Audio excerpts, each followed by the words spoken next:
Hello, everybody. Um, if you can hear a noise going on in the background, like somebody, like the driller killer's in the next house, what he is, they're putting up some God knows what next door. So you'll be hearing drilling noises all day, all the time I'm on the chat.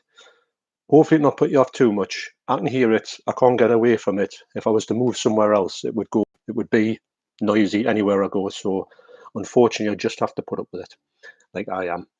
So, I've got a couple of unboxings here. This one came the other day. I wasn't expecting it to come. I knew it was on its way, but I haven't expected it at this point. Also, I ordered this yesterday and it came on the same day. So it came around about ordered at 10 o'clock and it came at 7 o'clock. Amazing Amazon when they do it right. So Kai says, "Hi John, hi Kai, how are you doing?" There's Phil 4K Baker. I know Phil's been in hospital today, and I hope you're all okay. We all hope you're all okay.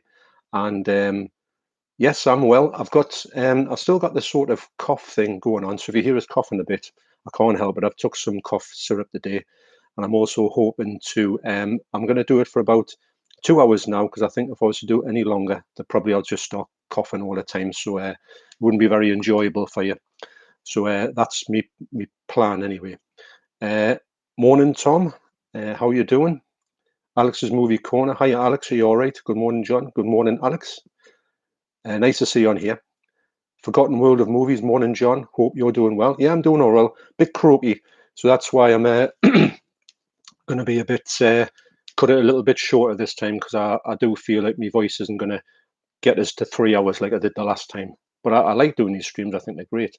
And also, Andy, the stream you on last night with Playtendo and Jason Brett and Leon was really good. I've watched it and it was really entertaining. Actually, it was one of the best ones I've seen for a while on Playtendo's channel. I've always liked Playtendo's live streams.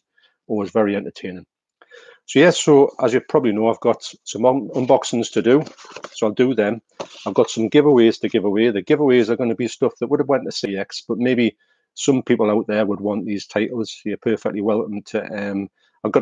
I'll answer it. What I'll do is I'll ask a question, and the first one to type the questions that I can see in there, they will get the item. And it doesn't matter where it's going. It could go anywhere in the world. It doesn't matter.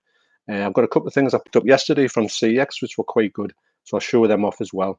So I've got a lot of things to talk about, actually. I've got some stuff over there that I think will pertain to what's in those envelopes. And I've got some stuff to show off as well. So anyway, yes. Here's Clark Teddles. Hello. I hope you're well. Yes, I'm not too bad, Clark. The throat's a little bit croaky at the moment. Hope you are well. I wonder what time it is in Australia. I always like to know what time it is in like other parts of the world. I think it's dead interesting to know that we're at 11 o'clock or 11:05 and somebody is at a completely different time or even day in the world. Yeah, Andy says, "Cheers, John. Glad you enjoyed it." Yes, I did. It was really fun, actually. It was one of them ones that it flew over. Actually, I know it was about 3 hours and a bit. It didn't seem like 3 hours and a bit. I've got to admit, it was one of those ones that you think, "Wow, this has been on for 3 hours." I thought it was on for like an hour and a half. In Australia, it's 8:05 p.m. Good timing for me. Well, funny enough, I could go live later on, I suppose, but for this time really suits me at the moment because I find that if I was to do it late night, it's not that great for me because I've got to get usually for work in the morning, like at that time. And today I'm off, so I know that I can put it on a little bit earlier. There's nobody in the house. Well, there won't be. I think your wife's going out now. Your son's coming in. Well, he should be coming this afternoon sometime. So it's a bit of a. I like to do these things when there's no one else around. Not that anybody bothers us, but you know. So I'm glad it helps out sometimes because I know Clark got up at 4:30 one time to watch a stream, which was amazing. Stacey Stevens, hiya Stacey, you all right? That's Carl's wife. Hiya John, wanted to know why some 88 titles are red and some blue. Thank you. Well, I'm going to say if you're talking about these ones, the red ones are in then the Slasher Classics collection. So these are all the same in the same set, and these will sort of go to slasher movies. And these ones here are more Italian horror, more to do with anything that comes from Italy. And to be honest, some of them aren't even horror. Some of them are just like crime movies, or even how can I say that they're going to be like sort of giallos and things like that. So you get a lot of, you get some sort of erotica titles, which isn't my favorite genre by any means. But yeah, you get a wide variety of stuff. If it had something to do with Italy, it'll be in that one there. And this one's more for worldwide slasher stuff. I hope that's answering your question, right? Clark Terrell says, sorry, is it okay if you could restate how to giveaway works? I think I missed it. Sorry. Yeah, no problem. Basically, what I'm going to do is I'm going to ask, when I get a movie out, I'll say, here, does anybody want this? And what I'll do is I'll ask a question. It's not going to be a hard question. It's not going to be something like James Millership or Playtendo asks, because to be honest, I was thinking myself last night, I thought, these Playtendo always says, Peter always says, this is an easy quiz, and I'm sitting there scratching my head for most of it. But I really enjoy the quizzes. So it'll just be quite simple questions. And the first one that comes up on my stream there, and I see that answer, that person will win that prize. Well, same prize, the movie. So yeah, I hope that answers that, Clark. AJ Movies Place, hiya. Been busy. Uploaded 3 videos this morning. Oof. Wow, you have been busy. I took my non-Marvel and DC comic book. I look at my non-Marvel and DC comic book movies, and opening. And what if episode 4 review? Wow, you have been busy. I did a video the other day. It's going up tonight, actually. I think it's going to be quite a good one, actually. It's one I've been wanting to make for quite a while. I've got these things on my phone, and I get round to them, and I thought, right, it's time for this one. So I put that. That's going to be out tonight. I'm interested to see how that's received. So yeah, you have been busy, haven't you? Wow. To be honest, I try to do mine. I try to space mine out, because sometimes if I overload myself with something in the day, it gets especially editing, it gets really like a head masher. And put it this way, the video I was doing yesterday, when I was uploading it to YouTube, it took 2 hours to do the HD mastering. For whatever reason, I was sitting there looking at it thinking, this is just ridiculous, this, because usually it takes about 30 minutes or something. Kai says, hey John, how big is your 88 Films Asia collection? Well, I think you can see it down there, actually. Is that it? Yeah, just over there. It's not massive, I've got to admit. But what I do is I try to get the movies that I like. I have had a few other ones in there and I didn't really like them, so I got rid of them. I think Black Magic was one of them that didn't really entertain us. But the ones I picked up there, I really do like, and I like that range. And I think they've got that's a very overlooked range down there, in my estimation. But I would say 1, 2, 3, 4, 5, 6, 7. Got 7 titles. I know there's a lot more than that.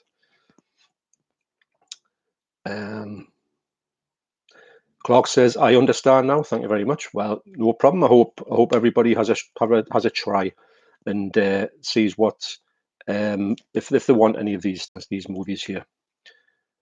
Bristolian Dave, all right, me babbas. I mean, dying to say that. That's the great. You know, if somebody's got like a catchphrase or an opening line, that's a classic there. And I've heard that mentioned a few times with people from, I would say, down south. Yeah, I know it's a thing from Bristol. I know there's a band. I don't know if Bristolian Dave knows a band called Vice Squad, who I'm a big fan of, and they come from Bristol as well. So I'm really interested to see them. I haven't seen them yet, but I want to, and I'm sure they say "all right, me babbas" on their Facebook page. So welcome along, Dave. Tom says, ordered Rollerball while you were doing your review. Received it Sunday. Nice set. Thanks for your review. I managed to get a copy before they sold out. Yeah, it was. Well, I originally saw it on Davey Dark's channel, and I thought this looks absolutely amazing. But I thought it was one of those ones that was getting shown, but it was massive. This was quite a while ago, like 2 or 3 months ago, and I thought this is long gone. Then Keith from Euphoria Pictures said he showed off his, and then he said there's still some left. So I immediately after that went and ordered one, and I got about 5 days. And I'm so glad. But when I done my video, I did look on the site on Amazon Germany, and it didn't have any on there. And I thought, wow, this is really sold out. But I'm glad to see that I think you and somebody else has picked that up as well.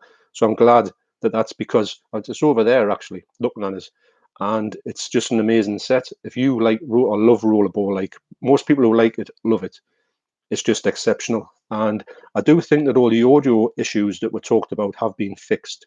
So that's a good thing as well, because it would be great, it would be horrible if you got your disc and you couldn't get the audio syncing it.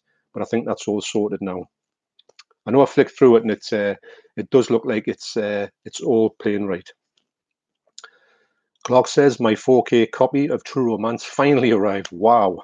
After 6 weeks of shipping, it's my first Arrow release I have ever owned, and I have Cinema Paradiso on 4K by Arrow coming soon. Very excited.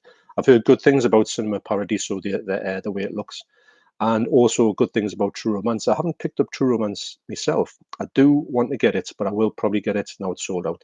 I will get it on like a standard release. But I think the film's a brilliant film, and I think you may be made up with that, Clark. And I tell you what, that you might hold a record for the longest time. I know that you've probably told us 6 weeks ago that you'd ordered it, and it seems to have been the longest time for you to actually receive it, which is mad. But I'm so glad you've got it. And living in Australia, I hear a lot of people saying that they have a lot of problems with the speed of deliveries.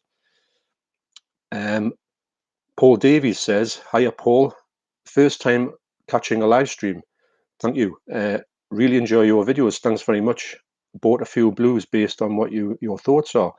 Wow, that's great. I don't want to say, hey, you must get this, you must get that. But I hope that if I pick a movie up and think that it's really good, I will say that that I advise people to check this movie out if you like that certain sort of thing.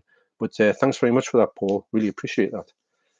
Horror Hands, hiya, Bryn. You all right? I'll tell you what, Bryn. I remember saying, I think the other day that you put something on the YouTube community to say that about the fact of your YouTube videos getting put in adverts on.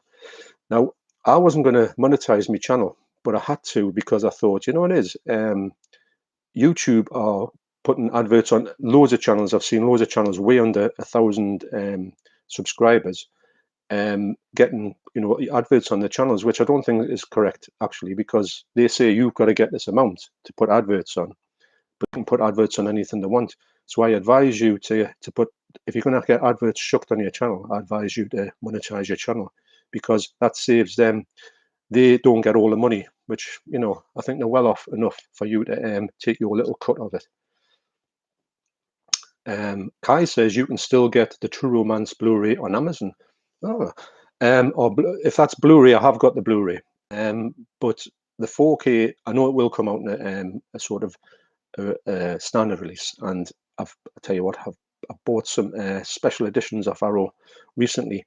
I think me and Phil Baker were talking about the fact of the amount of stuff you've got to pre-order these days is getting a really bit ridiculous, and you think you like to have a bit of money together to get your stuff, but if you're going to spend it all on pre-orders, you think, wow, you've got nothing to spend in the shops. So I do think that I'm going to go and I'm definitely going to get True Romance on 4K. Let's not see these are.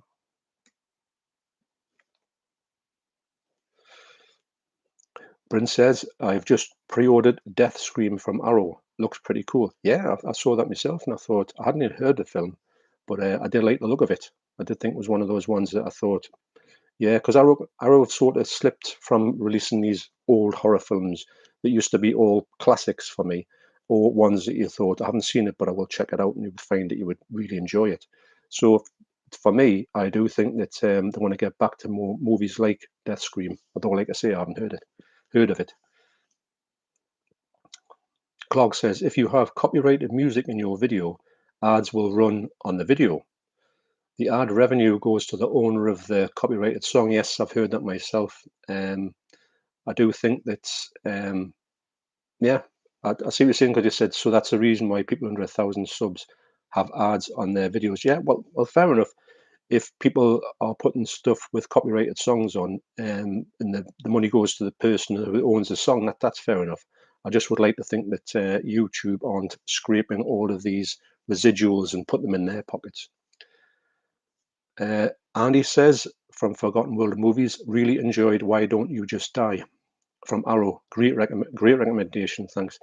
It's a brilliant film. If anybody hasn't seen Why Don't You Just Die, it's exactly that. It's about this. I mean, Andy will know what it is, but you've got to see this movie because it's got so much entertainment factor, and also it's got like the, how can I put it?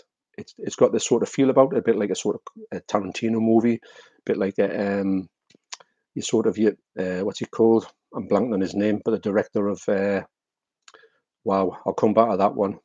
That's my first blank. But it's so well edited, and the storyline is really good as well. A lot of twists and turns. It's a Russian film, but that shouldn't put anybody off the fact it's in a different language. It's a brilliant, brilliant movie. I do recommend it. If you haven't seen it, check it out. Get it in a sale, because I would imagine anybody who's into off the wall horror, gore, twist and turny movies, comedy as well. It's great. It's got everything actually. I can't wait to see what this Russian director does next. I agree, Andy. It's brilliant. Millerman, morning, John. Good morning, Millerman. How are you doing? Good to see you on here. We do chat on Instagram quite a lot. Bristolian Dave, the ads on the unmonetized videos is such a scummy move from YouTube. Yes, glad you monetize yours, so at least you get some of that. Well, it was funny because when I realized I could do it, I thought, oh well, but I didn't want to put ads on it. So, and I know there was a few people who went over 1,000, and they all said we're not going to do it because we don't want to put ads on the videos. And then of course, the other day, I think someone I was on somebody, I was talking to somebody. Oh, it was John Clancy from Movie Collector, and he says, "I see you've monetized your channel," and I said, "No, I haven't monetized my channel." He says, "Oh, you've got ads all over them." I thought, right, so this is the time when YouTube have put ads on my channel, and I've got no copyrighted music on my videos. So that's why I put in for it, and it's not a great amount, but at least it's not going in their pocket, you know. So yeah, I agree with you, Dave. I think that people under the fact is, if that's the case, then everybody should get the money. They should, when you come on, you've got one subscriber, and you should just get paid for what you do. Just put in for the scheme, because if they're going to take the money off you or put the thing on there, because they're going to get some stuff from that. So anyway, that's a bit of a rant, but I do agree with you, Dave. So if anybody goes over 1,000, monetize your channel instantly. That's my thing for you. Clark says, I'm overwhelmed by how much content is on that True Romance 4K. Yeah, by Arrow, possibly over 10 hours of content. Yeah, you've got to admit that Arrow, when they do a special edition, they do it amazing, and you will get a plethora of stuff on it. So don't be surprised, Clark. The more Arrow you get, you'll get that. I don't know of any Arrow release that's bare bones at all. Some of the 88 stuff is great, but you do get some sort of bare bones release with just a trailer on, but you never get that from Arrow. So that's one big plus for Arrow. They probably do the best special features on any label. Millerman says, waiting for call from go, waiting for see all from go, the joys of getting old. Lol. I don't understand. I don't know what that means actually. If I'm honest, Millerman, I'll have to ask you to explain that one. I can't read it actually. My glasses. I should put my glasses on. Richard Morley. Hiya, Richard. Hiya, John. First time I've managed to catch your live stream. Well, welcome along, Richard. Good to see you on here. We have good chats on Instagram as well. Walk on, always believe. Watch it, John. Love your channel. Thanks very much. Walk on, always believe. I saw you on this live stream for Playtendo guys last night. What got you started in collecting? Also, what are your top 5 talking pictures, and top 5 TV series? Well, I know that Jason said that you say talking pictures, not movies, and I think that's great as well. What got us started in collecting? I would say it's the fact that I did start collecting first of all comic books. That was obviously the main thing you used to get when you were a kid. You used to get comics like Beano and Dandy, and then just escalated from there, because when you move off from collecting comics, you go on to other things. Mine was records. I used to collect records like they were going out of fashion. I had a massive record collection. I still got most of it actually on vinyl. Love it. Got a lot of CDs. And then I moved into collecting VHS in around about 85. And it was just like a natural progression. And then of course now I'm been into the Blu-rays and the DVDs for however long. Wow, just more than I can imagine. Probably 98. And then 4K, I made a 4K jump in about 2018, and I haven't looked back actually, because I do play everything on my 4K player because it upscales, apart from me Region A releases.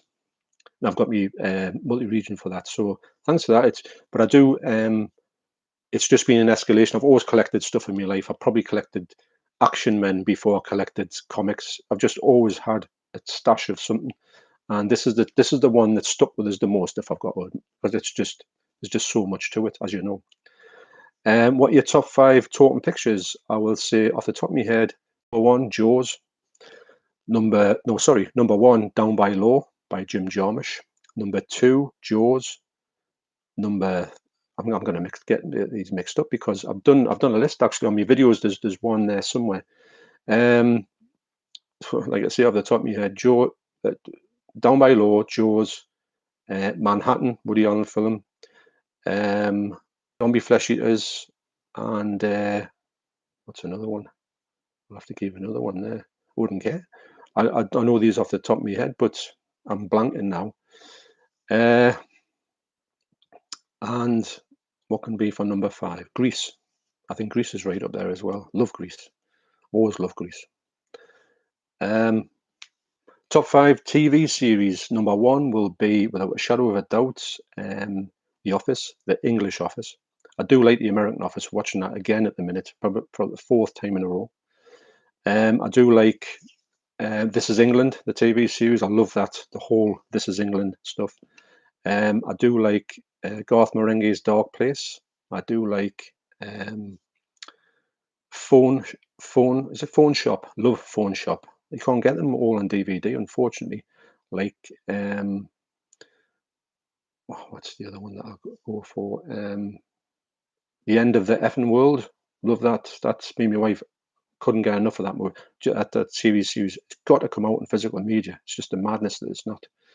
And another TV series, I would say it is. This is a mad one.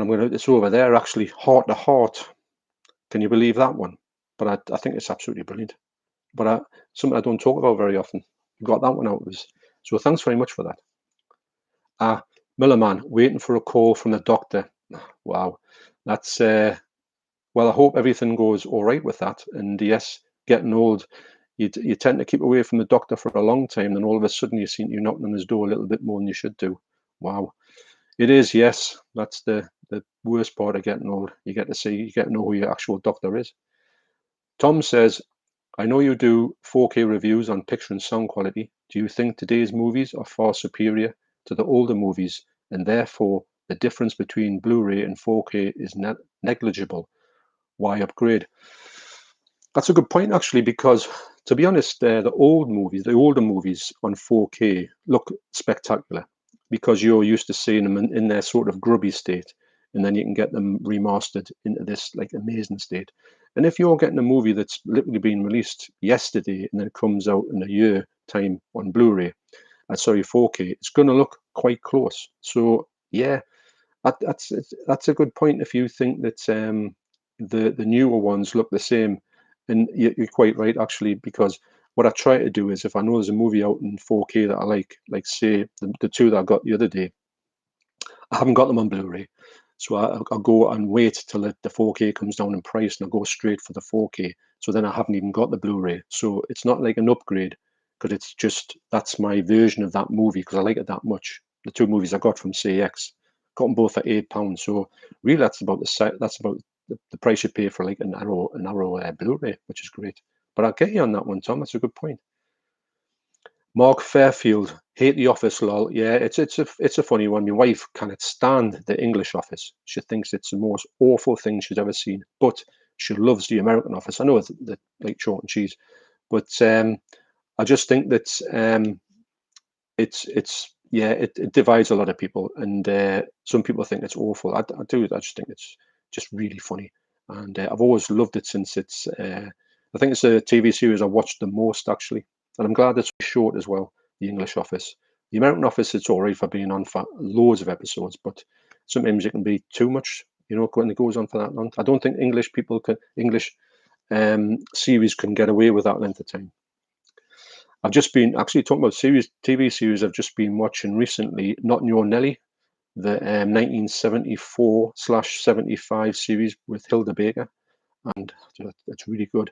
But unfortunately, Hilda Baker, and you can really see this, man, she had a onset dementia through the making of that, and you can see her looking at cue cards off camera, and she gets lots of her words. I know she does mispronounce the words; that's part of her stick, but she gets a lot of her words wrong, and she broke a leg in the last episode, and she's on a wheelchair, or she didn't break a leg, but she hurt her leg. She's in a wheelchair, and then she wasn't in the last episode, and then they cancelled the show. She had a really bad ending, actually, but I do like Hilda Baker. That's a bit of a curveball, isn't it? Millaman says, "Sorry for the terrible message. Well, it wasn't terrible. It's just I'm not good at reading stuff. So I've started collecting vinyl again, but they started getting daft at prices. So I have to be selective. Yep, vinyl is crazy. I like the thought of collecting new vinyl, but when I look at the prices, I just think it's just crazy. I know that if you get like if you went for the latest, like say, Nevermind the Bollocks by the Sex Pistols, and you went to get for a really good version of that. I mean, I bought that back in the day when vinyl was just not a thing. You'd go and buy it for £2, second hand, and you had a great time. I've got it on vinyl, like a really old vinyl, but I would never pay 20, 30, 40 pounds for these ones. I love Mogwai, and they release some excellent vinyl, but you're talking 40, 50, 60 quid, and the CD is always £9.99. So it's just one of those ones where you just think, you know, I can't justify the money, because you've got a budget. Everyone's got a budget, and I would have to ditch something like this to get a vinyl, which I can only listen to in the back room in my house. But yeah, you've got to be selective on vinyl, I think, more than anything else, if I'm honest. I hope they keep the prices, though. I hope you can, if you wanted to, resell your collection if you wanted to down the line, rather than having like them and then the vinyl takes the dip like it did the last time. You literally couldn't get rid of them. You'd throw them in the bin because they were worth nothing. The charity shops wouldn't even take them. And now these days, it's like if you've got a vinyl collection you're selling, you're talking thousands of pounds. Wow. Andy says, "Do you enjoy Hannah and Her Sisters and The Purple Rose of Cairo by Woody Allen?" Yes, I do. I think they're amazing. The Purple Rose of Cairo, if you think that The Last Action Hero, I think Woody Allen did that whole thing before The Last Action Hero. Was The Last Action Hero an influence by Purple Rose of Cairo? I believe it was. Yeah, I love them films. I love all of Woody Allen's films. I don't check out most of his new stuff. It's just because I can't really find them. I find that Woody Allen stuff on Blu-ray is very hit and miss to be able to find it. It's always released in Spain. Don't know why that one is. Mark Fairfield says, "Colombo, Phil Silver's show." Yeah, I haven't seen that for yonks. But I did like Phil Silver's Mission Impossible. Yeah, that was another one. Other two in top 5 constantly changes. Yeah, I can say some ones that I really like, and then another one will come along, and I think it's absolutely brilliant. So yeah, I'm a bit like that myself. But Colombo, yeah, I used to hate Colombo, but I think it's brilliant now. Clark says, "I'm nearly 900 films away from seeing 2,000 films. My goal is to get there." You will get there, Clark. I know for a fact, because you're really hammering these movies. And to be honest, you're doing well. You're doing a lot better than I would be able to do. I'll tell you that much. Korashia, hello, Korashia. Are you all right? Long time no see on a live stream, anyway. Good afternoon. What time will your exclusive song you promised to sing during this live stream? Well, Korashia, I don't know who's told you that one, but I'll tell you what, if I was to sing this exclusive song, that would be everyone in the stream leaving. It would go from 31 people watching, which is brilliant, to 0. So I'll have to pass, Korashia, but thanks for the offer. Mark Fairfield says, "Ted Lasso should babe on the NHS. It's proper feel-good TV when we need it most." Ted Lasso, is that the one about the it's the football manager, I think. Is that it? And trying to think who's in it. I know the actor, don't know his name, but I've heard good things about that actually. Mark also says I still have my Sony Walkman, so picking up tapes again one gets majority funny looks when I'm on the street and people notice it. Yeah, that's about as retro as you can get. I've got a Sony Walkman. I've got a couple actually, and they're things that go for quite a bit of money now. Not that I would sell it, but yeah, I do think that people would look and say, what on earth is that? Although probably these days they may come back in fashion. Tom says my top 5: MASH, yeah, Colombo, Castle. I think your wife watches Castle actually. Kung Fu. I never got away with Kung Fu. I always thought Kung Fu seemed to be a bit slow for some reason. But Starsky and Hutch. Yeah, it's over there. Starsky and Hutch. That's my wife's copy. That's her Heart of Hearts. You can't get them all, the Heart of Hearts. You can get a couple of them, but you just can't. There's just something about Heart of Heart I just find so amusing in a good way. The Movie Insider says most anticipated movie of 2021. Well, the one that made my wife want to see the most is the new James Bond one, because it just seems to have been hanging around forever. It's funny because I don't really. It's because of the sort of cinema thing is a bit of a mess this minute. I haven't really thought too much about the cinema. We always sit there when we're having a Costa coffee next to in the cinema, sort of the entrance to the cinema, because that's where the Costa Coffee is, where our local one is. I'm always thinking, well, we'll have to go to the cinema. And we never really get round to thinking, well, like, oh, we will. But I think, what's it called? The James Bond one is going to be the one that we would be most anticipating, because that's the one that we always talk about when we want to go to the cinema. But I haven't got much of an answer for that one. Sorry about that. Spectrum Kid, morning. Have you ever bothered with the Blu-ray audio? SACD and the like 5.1. If you have, what's your favorite? If you're talking about like the Blu-ray, the audio things that you have for I don't know what SACD is actually. I've heard the name, but I don't know what it means. I would say that I always like to try and put the 5.1 stereo onto movies. That's my preferred thing. I do like it. I do like a surround. I haven't got a surround. I used to have a surround, but it was a bit too bulky, so I got rid of it and got a sound bar with a big subwoofer. So, excuse me. I'm not too sure about that one. I'll have to ask you to sort of elaborate on that one. So how long we've been in? 32 minutes. Wow. I'll start doing some. I'll open some of these, and then we'll do some giveaways pretty soon. Stacey Stevens, hi John, it's Carl. Hiya Carl, you all right? Not sure what's going on. YouTube won't let me comment, as it says I've made a video for kids. What does that mean? We'll try and fix. I'm not too sure. I've had to click on this video that it's not for kids, because it was one of them things where it says, is it for kids or not for kids? Well, I put not for kids because that's what I put on all my videos. I don't know if that would affect you, but I'm not too sure about that, Carl. I hope you get that sorted, because that sounds a little. You get some of these mad things. I'm having loads of problems with my, as you know about, with my my thumbnails. I put my other one on last night and it didn't work again. I've managed to get it on, but I had to put my video on, put the thumbnail on, then take it off and premiere tonight, which is a bit of a nuisance actually. But God bless YouTube that can come up with some mad stuff, can't they? To throw some curveballs in the mix. Wow. Andy says, yeah, can see the influence there on Last Action Hero. Yeah, massively.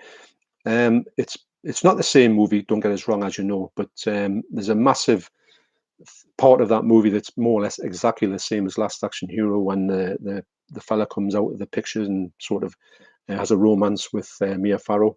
But yeah, it's I don't own it on Blu-ray yet. I was going to get it the other day when it was half price, but I didn't get around to it, unfortunately.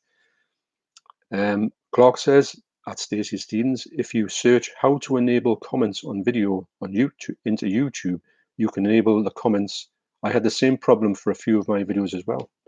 That's a good thing to know. I mean, I don't think that's ever happened to me, but if it does, it's great to know that you can get out of that.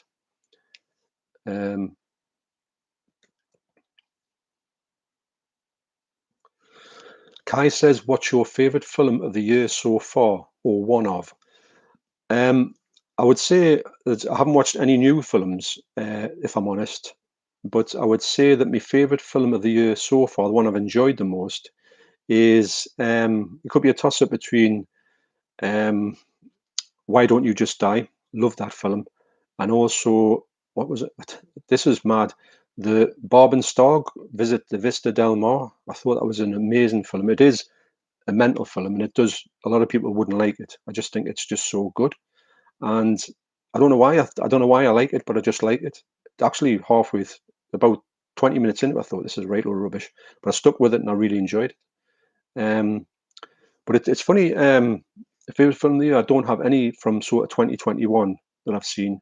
So it would have to be like a retro one that I've watched. Tom says, I would love to see a TV prequel to Heart to Heart with Max as the star. His backstory would be interesting. Yeah, Max, when they met, it was Moira. Always liked Max. It's one of the best parts of Heart to Heart. In fact, the whole thing was great. And Stephanie Powers, she still looks good today after all this time. You think she would be, and that she was going to be starring in somewhere in London in a play before the COVID started, and we were going to go and see her actually to act in this show. I forgot what the show was about, but of course that didn't happen. Hopefully, it will happen. Or Nietzsche knows. Excuse me, Mark Fairfield. I've picked up loads of old TV shows this year with lockdown. New Tricks, Adam's Family, The Monsters, or is that The Munsters? I've got The Munsters as well. I want to get the Adams Family. I like that. Used to love the Adams Family and The Munsters. Couldn't get enough of them when I used to come in from school. Used to get that on. Used to get Adams Family, Munsters, Harold Lloyd, Lauren Hardy. Used to have all of them at the same time. Just amazing TV. I wish YouTube. I wish TV would put on more repeats of that nature. The repeats you get on TV these days are just rubbish, but the old repeats used to get at tea time were just amazing. Probably those days are well gone. The movie Insider, James Bond is a great answer. With it being Daniel Craig's last Bond movie, I'd imagine they'd release another 4K set. So I'm keeping my eyes peeled for that release. Yeah, I kind of started getting Daniel Craig stuff on 4K. They're not the best of 4Ks, but I haven't. Well, my son's got the DVDs. I haven't personally got the DVDs, and I do like them. But I really hope that they don't do a huge remaster of the 4Ks, because I do think that 4Ks could be better on the Daniel Craig ones, I've heard. So that's another one where you don't want to double dip. So I might hold back on to see if these ones get released, and then I'll go for the 4Ks later down the line, rather than getting them now and thinking these aren't that good, which is, you don't want to do. You want to buy once, and you want to buy good, buy once, and then you're done. Korishira Ishi says, a long time no see indeed. Been living in the cinema lately, so not much on YouTube. We'll try and catch up with your last 5 million movies you bought. Well, it's 6 million actually, Korishira, I think you'll find. Yeah, it's funny. I mean, it's one of those things where I think time moves that fast now that you can really think to yourself, I'll go and check some videos because I haven't seen that channel for a little bit. And you go and there's about 10 videos and you think, well, how did that happen? Because sometimes you don't see them coming up on your TV. And sometimes you need to go back and have a catch up on that. But yes, well, the 5 million movies I've bought are there on a video somewhere. And it's 5,000,002 now, isn't it? Richard says, do you have a favorite Hammer film? There are so many to choose from, I can never make my mind up. Yes, I do. My favorite Hammer movie is, and I can get it because it's just behind us, I believe. Yes, get it.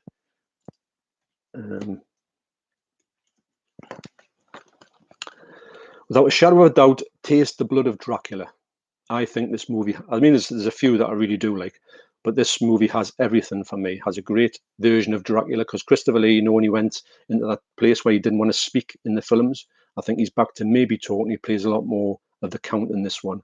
And I think the whole story of this group of people who are in search of like the next level sort of sickness, and they get the chance to actually drink Dracula's blood that gets reanimated, true story.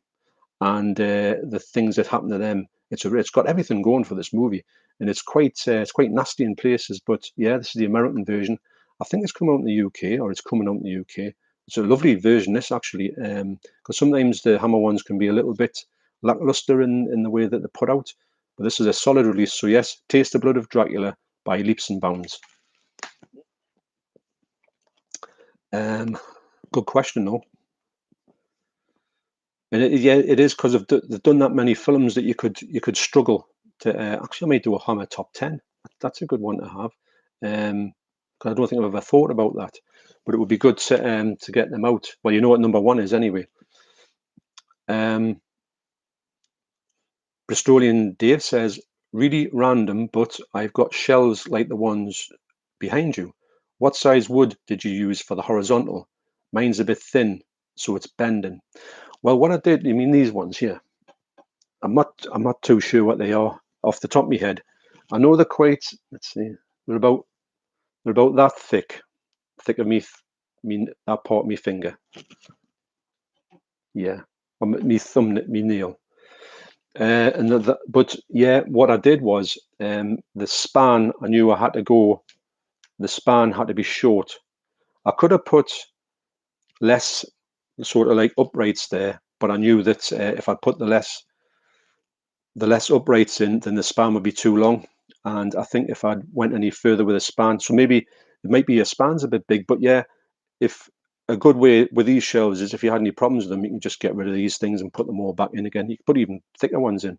The reason why I put them thinner is because I wanted to get as many as I could on the shelves. And the only problem I had was once on one of the struts, I put some of the really heavy stuff that I've got down there on the top, and I could see it coming away from the wall, so I had to put them down there. And then I went and put the sort of lighter stuff at the top, and that meant that didn't come away. But it's a great setup. I just watched a YouTube video. I think it was Films at Home. I think he'd done it, and I thought, right, I'll just copy that.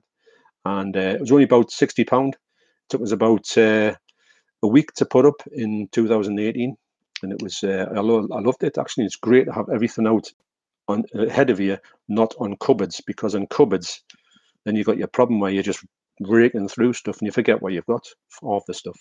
Yeah, so I'm not too sure, but what I'll do is I'll measure them and I'll let you know on that one, because there's nothing worse.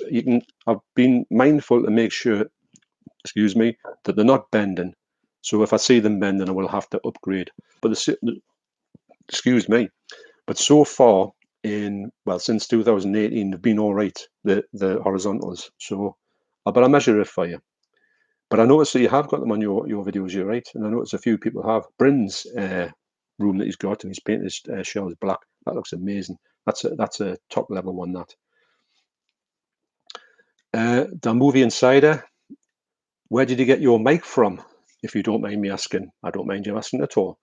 I'm planning to start a weekly podcast on the channel, so a mic like that would be useful to improve audio. Yep, so right, I'm touching it there so you'll be able to hear it. This, I'll plug on. That's all it is. It just goes in. It's just a jack. Goes into your laptop, and it just gets put in your lapel. And it costs, at the moment, I think it's under 10 quid from. It's called a Lantelia mic, I think it's called, and it's about it's £10 or under. And I'll tell you what, it's the best thing invented, because it works. You plug it in. It's got no software. You've got a little adapter there. I don't know if you can see it. You've got to get the right adapter for it, but they've got adapters in the pack, and then you just plug and go. So, and you can use them on a mobile phone as well. So yeah, the Movie Insider, I think that they are amazing, because you don't have to have a big mic in front of your face. You don't knock the mic. Obviously, I'd knock it if I touched it, but I very rarely do that. So hope that helps. But yeah, the best thing about it is it's cheap as chips. So if this broke, buy another one. It's only a £10. So I highly recommend it. Anybody who wants to start YouTube with audio, go for this one. This was my first port of call, and I've had this since I started in June 2020, and it's still going strong. Watch it blow up now. But yeah, I highly recommend them, definitely. Phil Baker says, what film would you like to see a Blu-ray or 4K that doesn't have a physical release? Wow. Well, weirdly enough, we talked about this the last time, and I mentioned out of the blue, and then of course, what did you say? You come back with it's getting released, and the best thing about that is it's a 4K remastered transfer as well, because I remember having the video of it, the VHS way back when, and it was an awful picture, and dead murky and sort of really dark. There's a lot of darkness in that movie.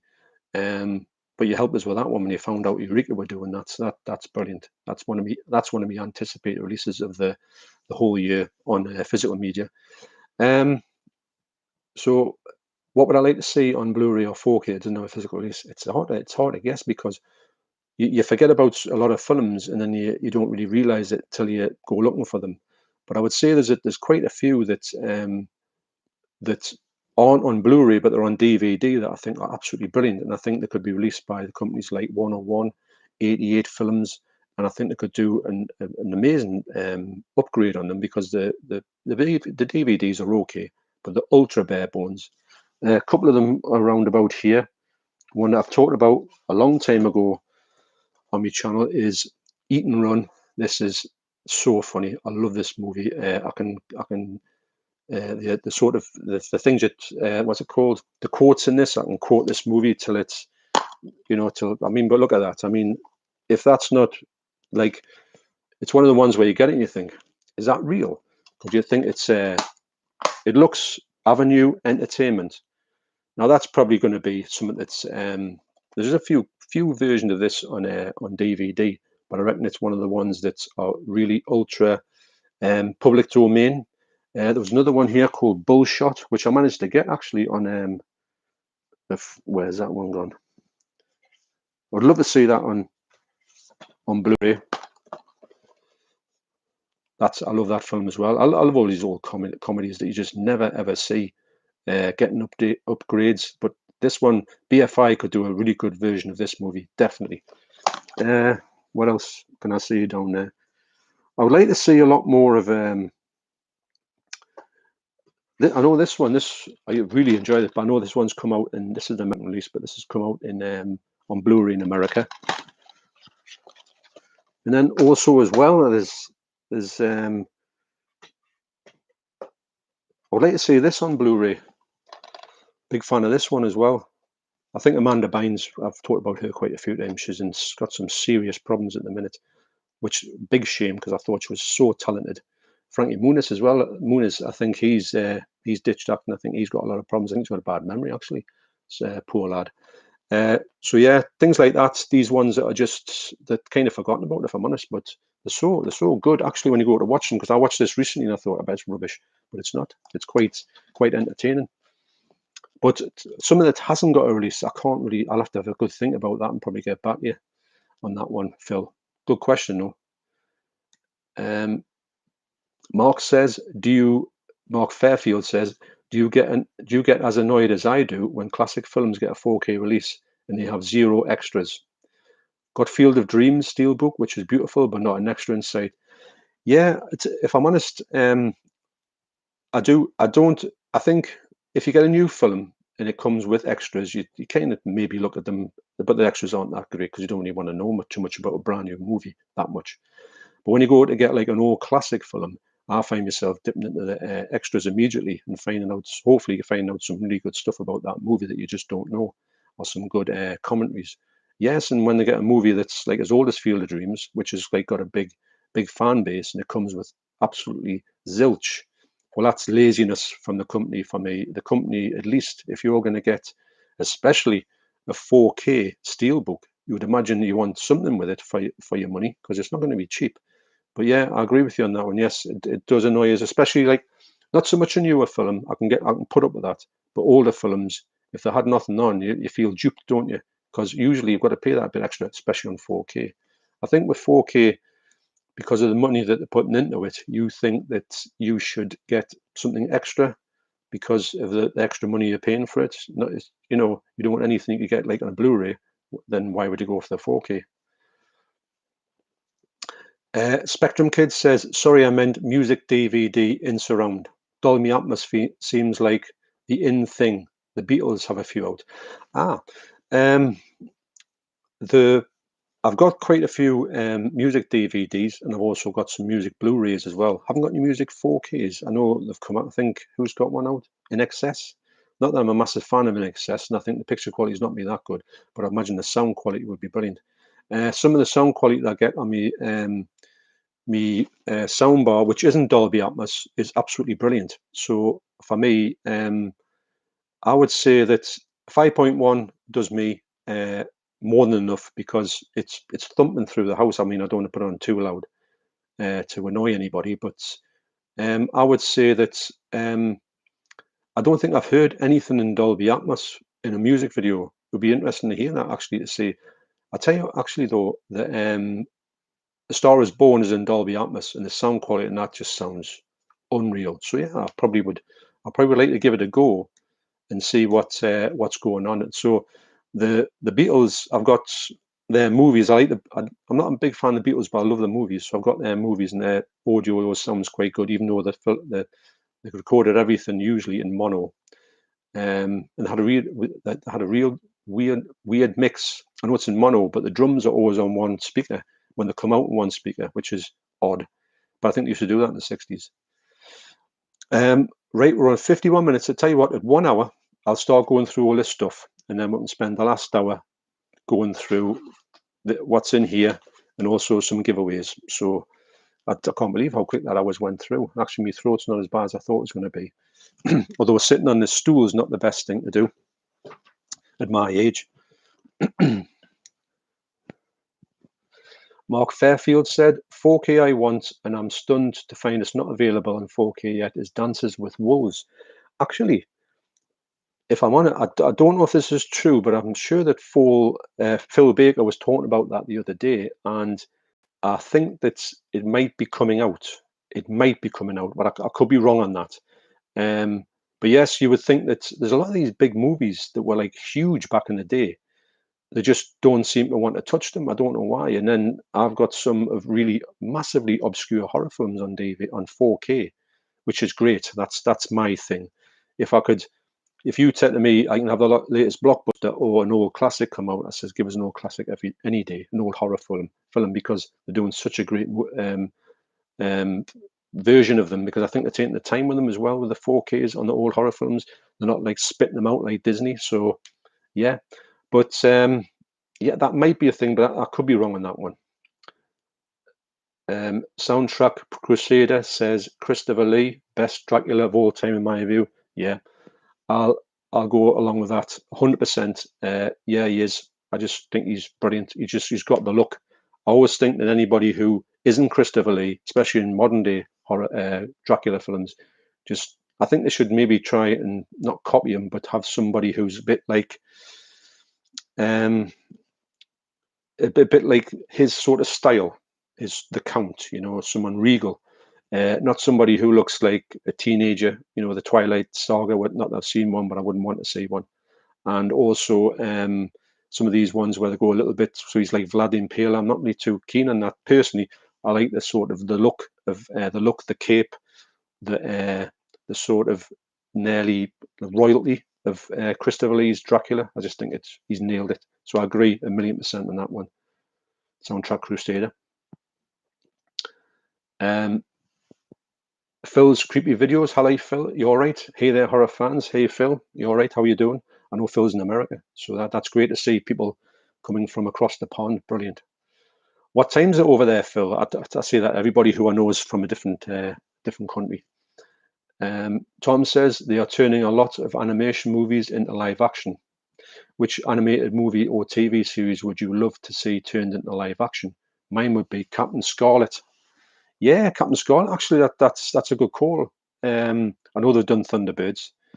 I used to love Captain Scarlet, Thunderbirds, all them type of things. What animated movie or TV series would you like to see? You see that they've kind of done most of them. The sort of He-Man. Has Thundercats been done as a real? I don't think it has it? I'll tell you what. What about, I can't remember what it's called, but I know that the witch in it was it Zelda? She looked like a and what was it called? Maybe someone's going to help me out in this. It was an old TV series, and it was just like what's it? Well, like Thunderbirds and all that, but it was Terrorhawks. Terrorhawks, that's it. Yeah, Terrorhawks. I'd like to see if I could do anything with that. I used to love that. And also, what was the other one as well? It was like a manga. Battle of the Planets. Used to love Battle of the Planets, so I don't know if that's been turned into a... So Battle of the Planets and Terrorhawks for me. Good question. Phil says it's your buddy Phil here. Hello, buddy. All right. I appreciate you turning up. Soundtrack Crusader says sub Phil. Movie Database says Big Fat Liars is the greatest. Frankie Muniz is in a band. Not too sure if he's still pursuing music. Yeah, I know he had everything going, and I think I'm sure I saw something on YouTube to say that he's got a memory problem. I don't think that affects him to do things, but I think it might affect him for like when he's learning his lines. It's not with drinking, drugs and all that. It's just I think he's got some kind of neurological thing which just means he's got a really bad problem remembering stuff. Unfortunately, but yeah, I think it was really funny. I liked them in Malcolm in the Middle. Thought that was a great TV series. I just like all them Amanda Bynes. I've got all the Amanda Bynes films. I've only got one on Blu-ray, and it's Love Wrecked. You can get a German Blu-ray of that. It looks absolutely amazing, mind. And the bloke who did it is actually the bloke who did Grease, believe it or not. Although you would never know it in the movie. Clark says, I'm terribly sorry, John, but I have to leave in around 10 minutes because I have booked the TV for 9 p.m. to watch Close Encounters of the Third Kind on 4K. That's no problem, Clark. Book the telly. I like that. That's retro. Booking TVs. But I hope you enjoy it, Clark. It's a movie that I saw the pictures and I saw on Blu-ray, and I've always struggled with it to understand it and also to be involved with it. But I've got the 4K, and I'm going to watch the 4K with fresh eyes.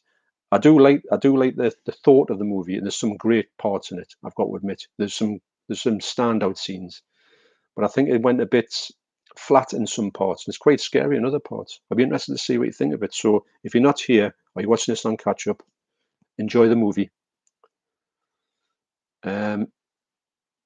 Soundtrack Crusader says great movie on 4K. Clark and Joy. Yes, the 4K does look really nice actually.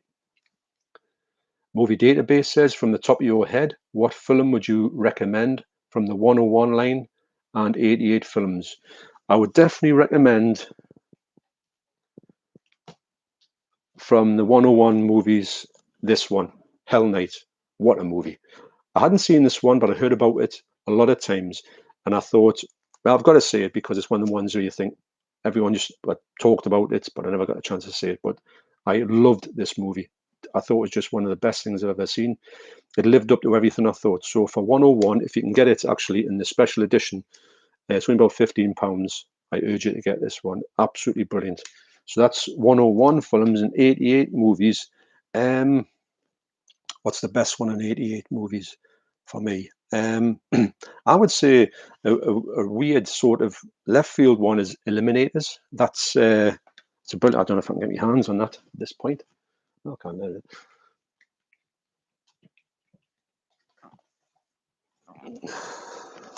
Whoop. Lovely slip on that. One of my favourite slips. Love this movie. Cheesy 80s fun, but if you like that sort of thing, it's just absolutely brilliant. Can't get enough of this movie. And that bloke in there had to be influenced by RoboCop. Although, actually, I think this came up before RoboCop, so maybe RoboCop stole this fella. So, yes, that's Eliminators and Hell Night. I do recommend them highly. Great transfers as well. I think 88 and 101 have really upped the game, and I think they're definitely a one to match Arrow. I do agree with that one. Where am I? Okay, so Josh, full C fan. Hiya, Josh. Are you all right? Josh lives in Australia as well. Hey, John, how are you? Can't stay really tired. Always look forward to your collection / comparison videos. Thanks a lot, Josh. I love making those videos. They're one of my favorite ones to do. I like the fact of showing things off, and I like to say, if you've got one to say, look, this is brilliant and it's much better than this one, or they're very close, or they are ones that you just shouldn't get. Well, I'm not saying you shouldn't get, because I don't like to have ones in there that I think are just awful. If I do get a movie that's awful, it just gets sold. So yeah, I love doing that. But thanks very much for saying that, Josh. I really do. And also, yes, it's probably a lot later for you than I think it's going to be around about. Is it 10? 10 for you?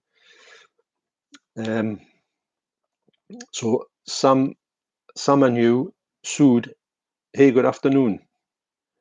Good afternoon, Sam and you. How are you doing? Are you all right?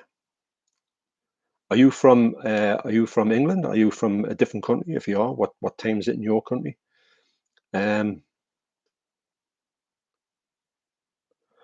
So Jim Jam movies. Hiya, Jim. You all right? Hi, James Millership.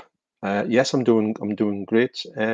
James, I saw your video the other day when you got up. It's a ungodly time. Was it about 4:30? And you went to the balloon thing, and it was twirled off. That must have been a nightmare. That. But I appreciate you putting that video up. It was quite. It wasn't funny, but it was a good one to watch. I like these ones that that people put on, and say like this happened, but it went wrong. I quite enjoy the fact of them ones that don't work so well. But I'm going to look at. I'm sure you put another one on that you actually did see the balloons, or I'm imagining that one. So Samanu Sood says, "I'd love to design thumbnails for your channel. Would you like to see some of my work? My work? Yes, that'd be great, because my thumbnail thing is just getting a bit beyond the joke. So yeah, if you get in touch with me on Instagram, Warren Peace 666 for just one thing. Yeah, we'll have a chat and just yeah, because my thumbnails are just pretty basic. They've been the same, but it's starting to get a bit annoying because the whole how to put it, the whole tube buddy thing just doesn't seem to be wanting to play ball at the minute, which is a bit annoying. You only use it for that.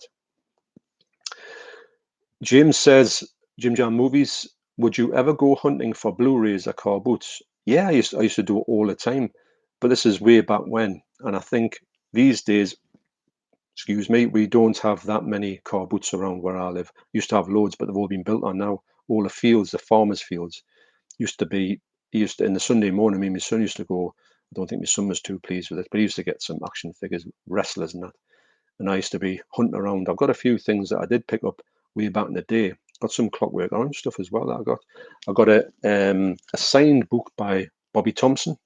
Anyone remember Bobby Thompson, the Geordie comedian, the Little Waster? Got a book signed by him.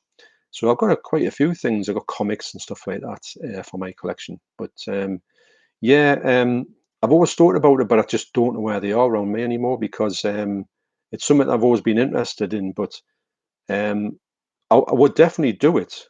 I just don't know where they are at the minute, unfortunately. And I would like them to be close. I don't want to go miles away for it, because sometimes the weather when you go to somewhere else, it's terrible. And if it's up the road, at least you know how the weather is. Bluray Collector says, "Hi mate, great listening to you. Thanks a lot. Sometimes, well, you might not be in the same ballpark as my wife. The amount of times she just says, 'Will you just shut up?'" Well, thanks very much. I do appreciate that. So I tell you what, we went over the 103. So yes, we'll do a couple of giveaways. Like I say, I've got a couple of questions here. They're not hard. You can even Google them if you don't know what they are. And the first one that I see in my comments who answer the question, if you like I say, if you want this one, doesn't matter where you are, I'll send it to you. And yeah, so these are stuff that I would have took the CEX, but I don't really think that CEX are, well, why would you take it to somebody and put them in for a penny? It's just preposterous. I'd rather them go to somebody who wanted it. So the first one I'm going to give away is a Blu-ray of Full Metal Jacket. Now this is it's a special edition. It's not a special edition. It's got special features. Commentary by Adam Baldwin, Vincent De Foro, and Lee Emery. and critic, screenwriter J. Cox. New featurette, Full Metal Jacket, Between Good and Evil, theatrical trailer. And I've had this from New. It's obviously the discs are going to be, you know, good. Wouldn't give you something that was trash. So yeah, so if anybody wants to win or get this Full Metal Jacket on Blu-ray, and it's a pretty good Blu-ray actually. I think that the Blu-ray quality is pretty good. That also the 4K on the first half of the movie doesn't look brilliant, but on the second half of the movie, when they go sort of like into war, it looks sensational. So I'm going to get to the top, where the credits are, so I know exactly where I'm going to come back and look at these things. I'm not going to skip past anybody and say, you know, like that's that. So the first question is, in which city was Stanley Kubrick born? I'll say that again. In which city was Stanley Kubrick born? Now, the country isn't good enough. It has to be the city. And the first person who does this will get this movie. And I've got a pen and a paper here, so I'll write it down, so I don't forget and all that.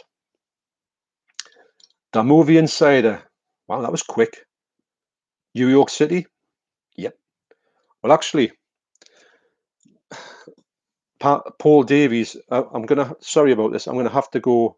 The one before that, Paul Davies says Manhattan, and Manhattan is correct. New York City is correct as well, but Manhattan is closer, if you know what I mean. So I'm gonna have to and I'm gonna take a photograph of that, so you know that I'm.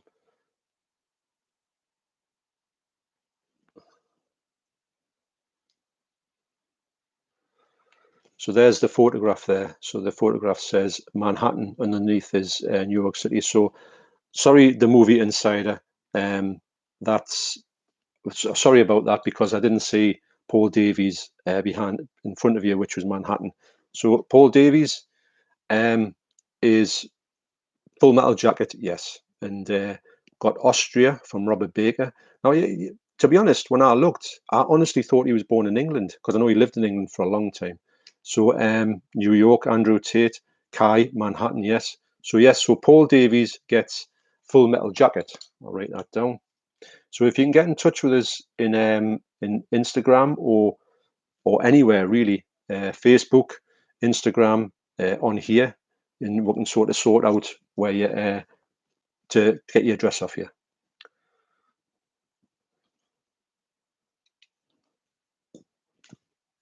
All right. Paul Davies has put, you can give the film to someone else. I don't need it, Jude. I've already got it. Okay, so I'm going to go to the next one down, which was the Movie Insider, who put New York City. I'm going to say, do you want that, the Movie Insider? If you do, that's yours then. So I'll cross Paul Davies off this. It's funny, because I'd imagine that most people might have these movies, but it's just a case of if you want to get that one.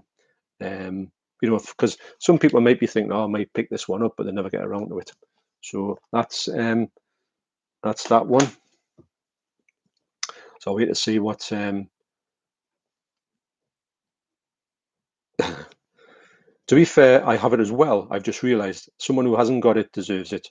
And I'm going to go down to the next person. The next person in there who answered correctly was Andrew Tate, or Andrew Tail. Is that Tate or Andrew Tail? I think it's Andrew Tate. New York. So Andrew, would you like? I'm going to end up crossing all these people off here.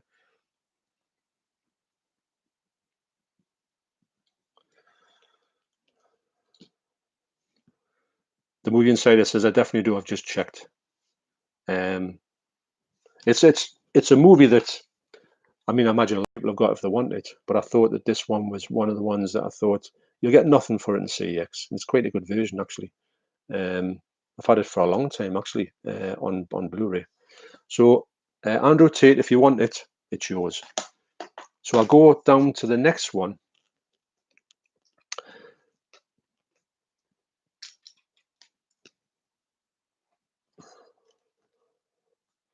So the next one for a giveaway is a sealed copy of a James Bond movie, For Your Eyes Only. if anyone would like that. So the trailer project says, what you're giving away, I just got here. Well, I'm giving away, as you can see, I'm giving away some Blu-rays. I'm going to do this, and then I'm going to open some Blu-rays. I'm going to come back and give them some more out.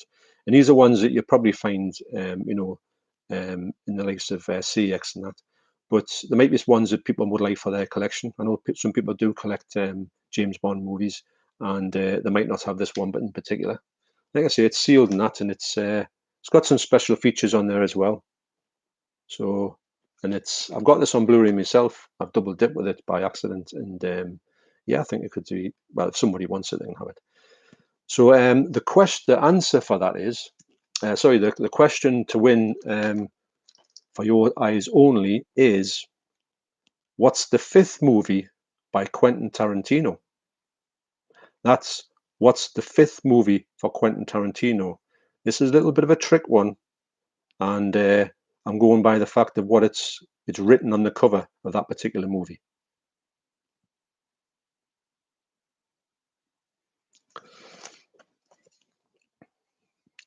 Clark, you're right.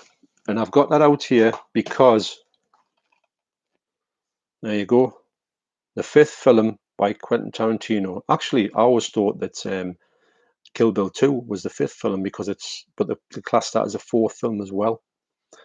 So there you go. So I'll say for Clark, if you want it, you can have For Your Eyes Only. Let us know if you want it, Clark.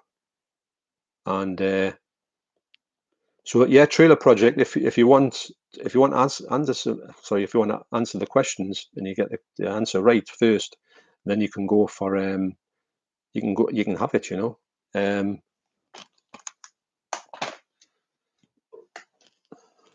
Right. So what I'll do is, so that's two of them out of the way. So Andrew Tate, do you still want Full Metal Jacket? And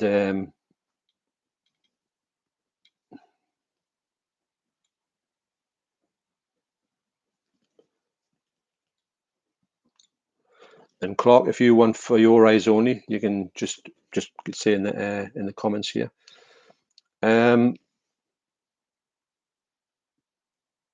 So Luke is talking movies forever. Hi John, mate.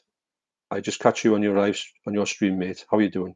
I'm doing all right, actually. I thought my throat was going to be a little bit bad this morning, but it's all right. Actually, I'm holding out quite well. Not bad at all. And do I still look like your dad? Right, I'm going to go back up to these other comments here. Now I've done a couple of them, and I'm going to do an unboxing as I'm talking. This is quite full on, actually.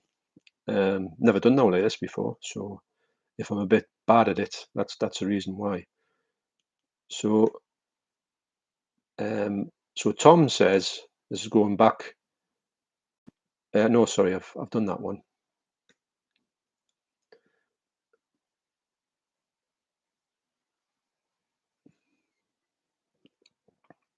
So Phil's Creepy Video says, I'm in Canada. It's 7 a.m. Wednesday morning. Wow, Canada, Phil. I always thought. Now it's funny when you see people in UK, when you see people from Canada and in America, you do sound similar, which is not what you would want to hear. But I always hear somebody with an American accent. I always think they're from America. But I know there's the Canadian. I know there's some slight differences to the Canadian twang, and sometimes you can hear it. But 7 a.m. Wow, that's quite early. But glad to have you along. Yeah, Paul, Terrorhawks, definitely Terrorhawks. I wonder if, but I used to love Terrorhawks when I was a kid. Would it ever work today? Josh Fulsey fan says, "Hey Phil, how are you going, buddy?" Mark Fairfield, Abbott and Costello Meet the Monsters. Showed just how big Bud and Lou were to be able to attract the biggest horror stars of the day. Yeah, I agree. All of the monsters, when the Abbott and Costello met the Dracula, Frankenstein, and the Wolfman, and actually it was Bela Lugosi and also Lon Chaney Jr., who were the original Frankenstein, Dracula and the Wolfman, and obviously they had I'm going to say, was it Glenn Strange as the monster? I think it was, and he'd been Frankenstein for quite a bit actually. I think 3 films. But yeah, I agree. They were huge at that particular point, weren't they? Movie Database says, have you seen Mumsy, Nanny, Sunny Girly? Mad film, that, John. I do love out there films. Nah, I never even heard of that one. Is that what it's called? Mumsy, Nanny, Sunny Girly. That sounds very interesting. I like even movies with the most ridiculous titles, or titles you just think, I've got to see that movie, because there's a few movies in here that have got like out there titles, and I've navigated to them, and I've been quite surprised by how good they are. Movie Database says, oh yeah, I have Hell Night. Yeah, it's amazing. It is. It's one of the best ones I've seen of 101s. Another one that's great is The New Kids as well. Oh, Tammy and the T-Rex. Tammy and the T-Rex is amazing. You've got to see that movie. I was originally Leon from Leon Talks Movies, Films. He told me about it, and I thought, I've got to see that movie. And yeah, it's really good. Soundtrack Crusader says, I recommend Body Melt on 88 Films. Very good transfer and funny and gross movie too. Yes, I've got it up there. Yeah, it's really good. Yeah, I agree with that one. Phil Baker says, what's your thoughts on John Badham's Dracula with Frank Langella? I do like that movie, actually. I haven't seen it for a long time, but I do think it's a really decent Dracula movie, because Dracula has got that sort of air about him. And I do like that in a Dracula movie. I think Dracula should look like that. I don't think he ever will now, unfortunately, but that's why I like the Hammer stuff so much, because that's how I identify Dracula as, because he's a bit, Bela Lugosi is a bit like that as well, and he's great. So Andrew Tate says, hi John, first time catching your live stream. Oh, have I jumped up a bit too much there? Oh, great channel, by the way. I don't know if I've yeah, I've got back to the comments there. Right, am I missing any? I don't know if I've missed any.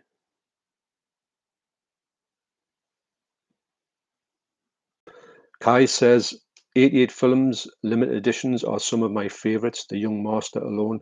Yeah, that's there. That's great. And I got that in a subscriber mail from Leon Talks Movies, and Films. And when I looked at that, I went, I don't believe this. It's so amazing that you give me that for nothing. I mean, wow, such a generous guy.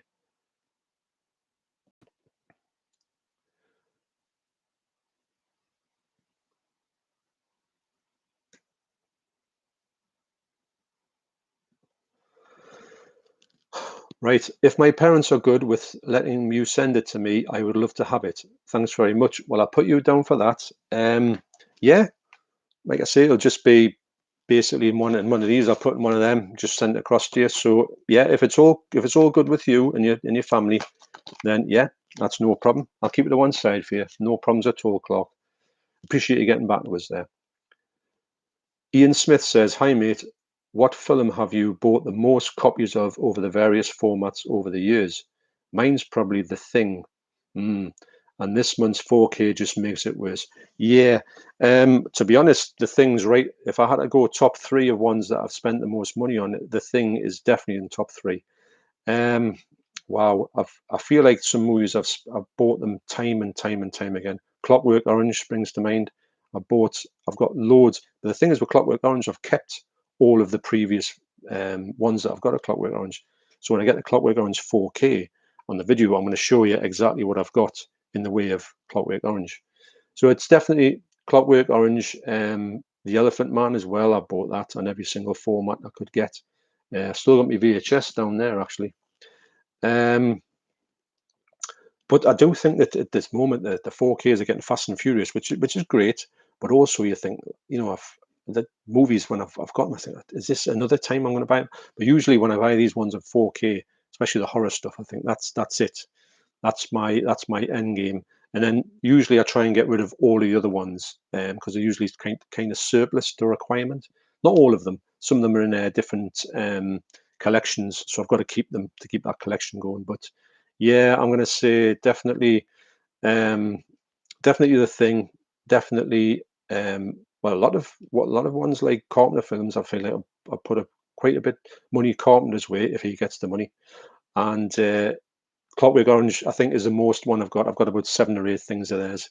It's been absolutely crazy because I think when you couldn't get it, you went mad for when you could get it. But it's always looked good on every video I've had. The videos, the Blu-rays, the DVDs, they've always looked good. Actually, Clockwork Orange. Ian Smith says, oh, I've just answered that one. Luke is talking movies forever. How you been going for? How long you been going for, mate? Well, at this point, 1 hour 20 minutes, and it's flown over actually. And I'm supposed to be doing all this stuff, even this unboxing. I haven't even done it yet, but I'm going to unbox this soon. These 2 things here. Actually, have I got? No, I'll have to use this to open this one because usually it's scissors you need to get into this one. But I'll.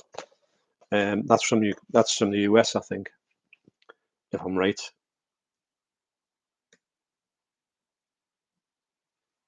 Mark Fairfield says top 5 movies changes all the time, but currently Leon the Professional, Field of Dreams. I'm not a big fan of Kevin Costner, if I'm honest. I've seen a few of his movies, but I just don't really get away with them if I'm honest. Shawshank Redemption, brilliant. Psycho, yeah, amazing. Cat and the Canary. Now, that one would be the sort of really old, I'm going to say 1930s movie. I haven't seen it, but I really do want to see it because I'm sure The Cat and the Canary is a remake of a movie that I've got on Eureka, and I'm not too sure exactly what it's. Warning Sign, is it called, something like that? And that was brilliant. And I thought, yeah, The Cat and Canary. I've heard everyone talks about The Cat and Canary, but I've never ever seen it. It's one of the ones that's been high on my list, and it's always passed us by. Luke says, have you seen the new Candyman, John?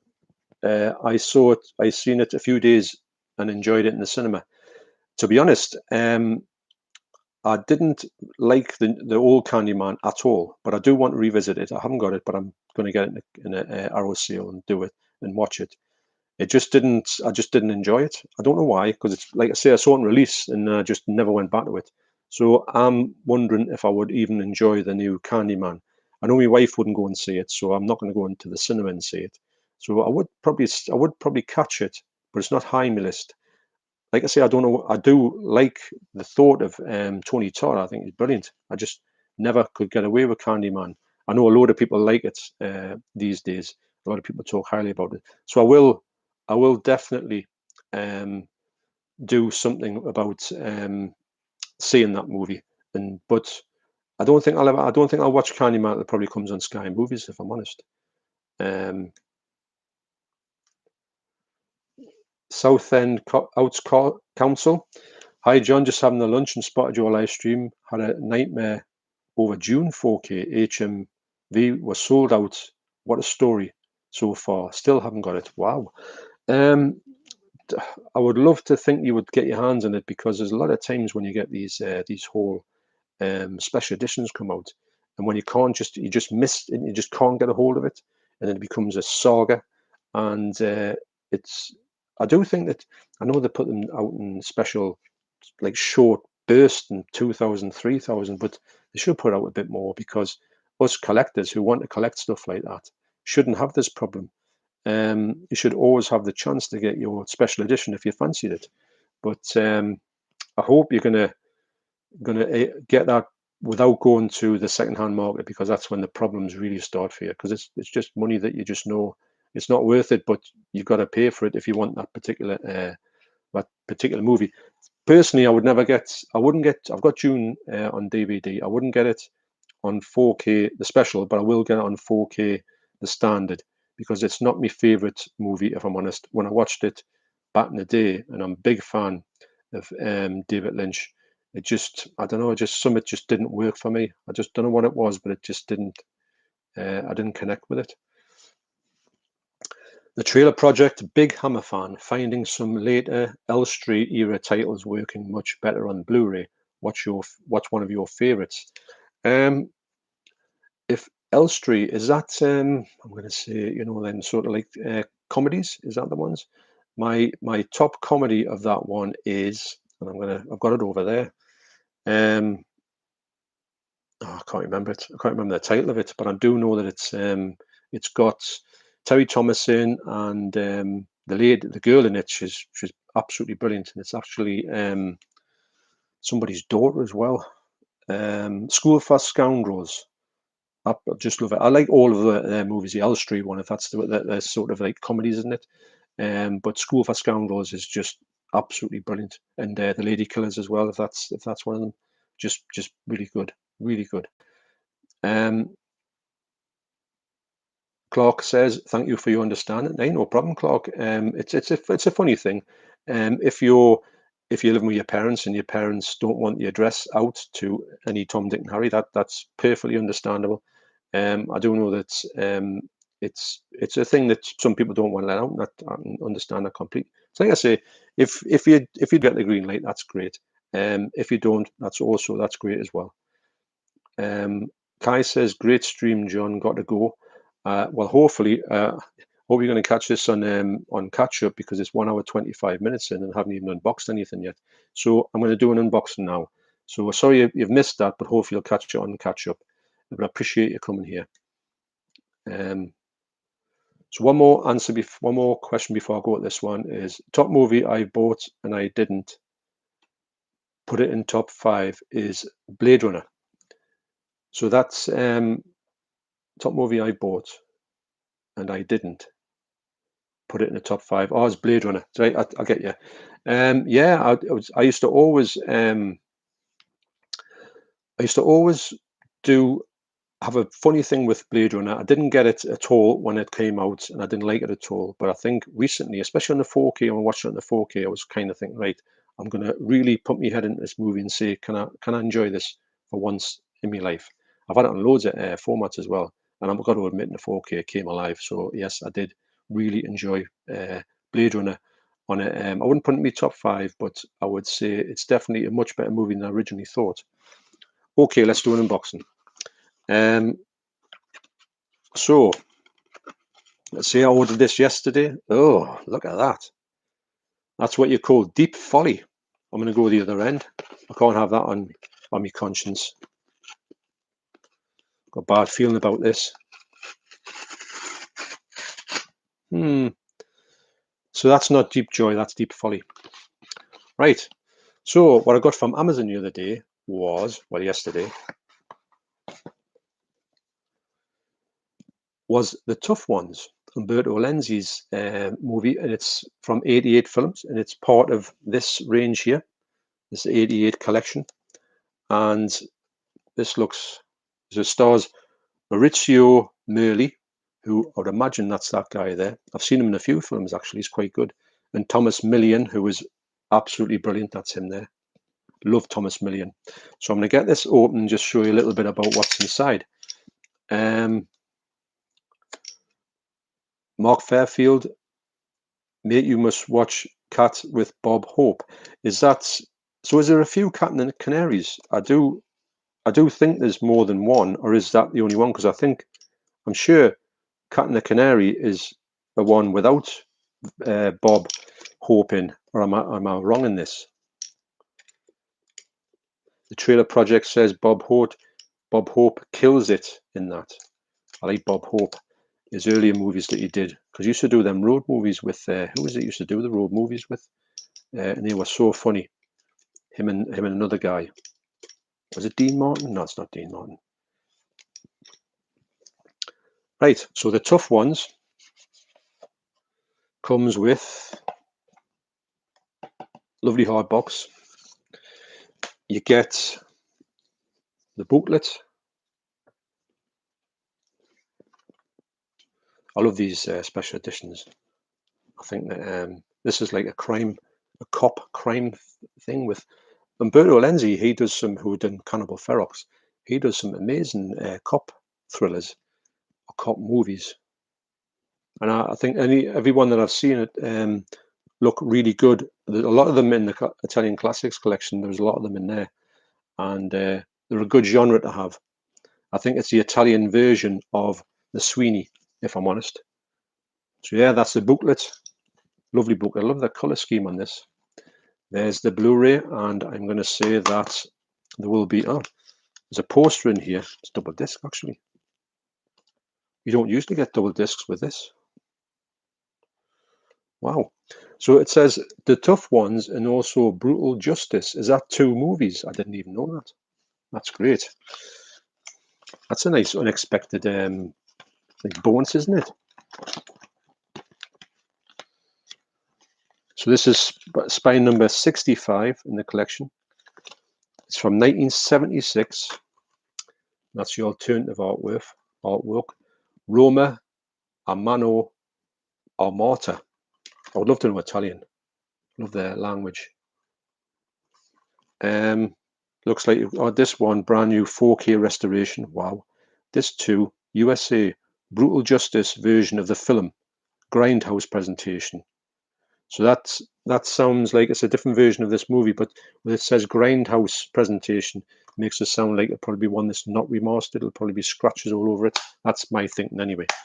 So you've got that, you've got them, ropes, and you've also got this poster, a nice thick card poster.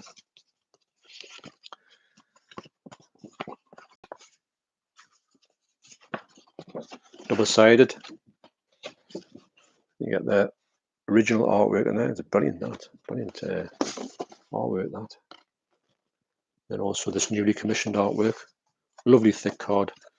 I'd love to have a house where I can put some of these up, but I don't think there's any space in this house for anything other than the things got ready to go up that I've been given on subscriber mail and stuff like that. I've got a load of stuff to put up, which I'm going to put up, but it's one of them times when you're just trying to look for the actual frame that's a right size, which is really hard to find, actually. So yeah, so that's The Tough Ones, spine number 65, 1976. I'll go on the shelf with the other ones there.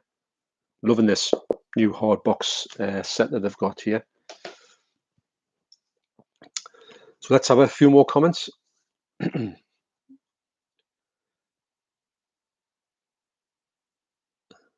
From the bottom of this one.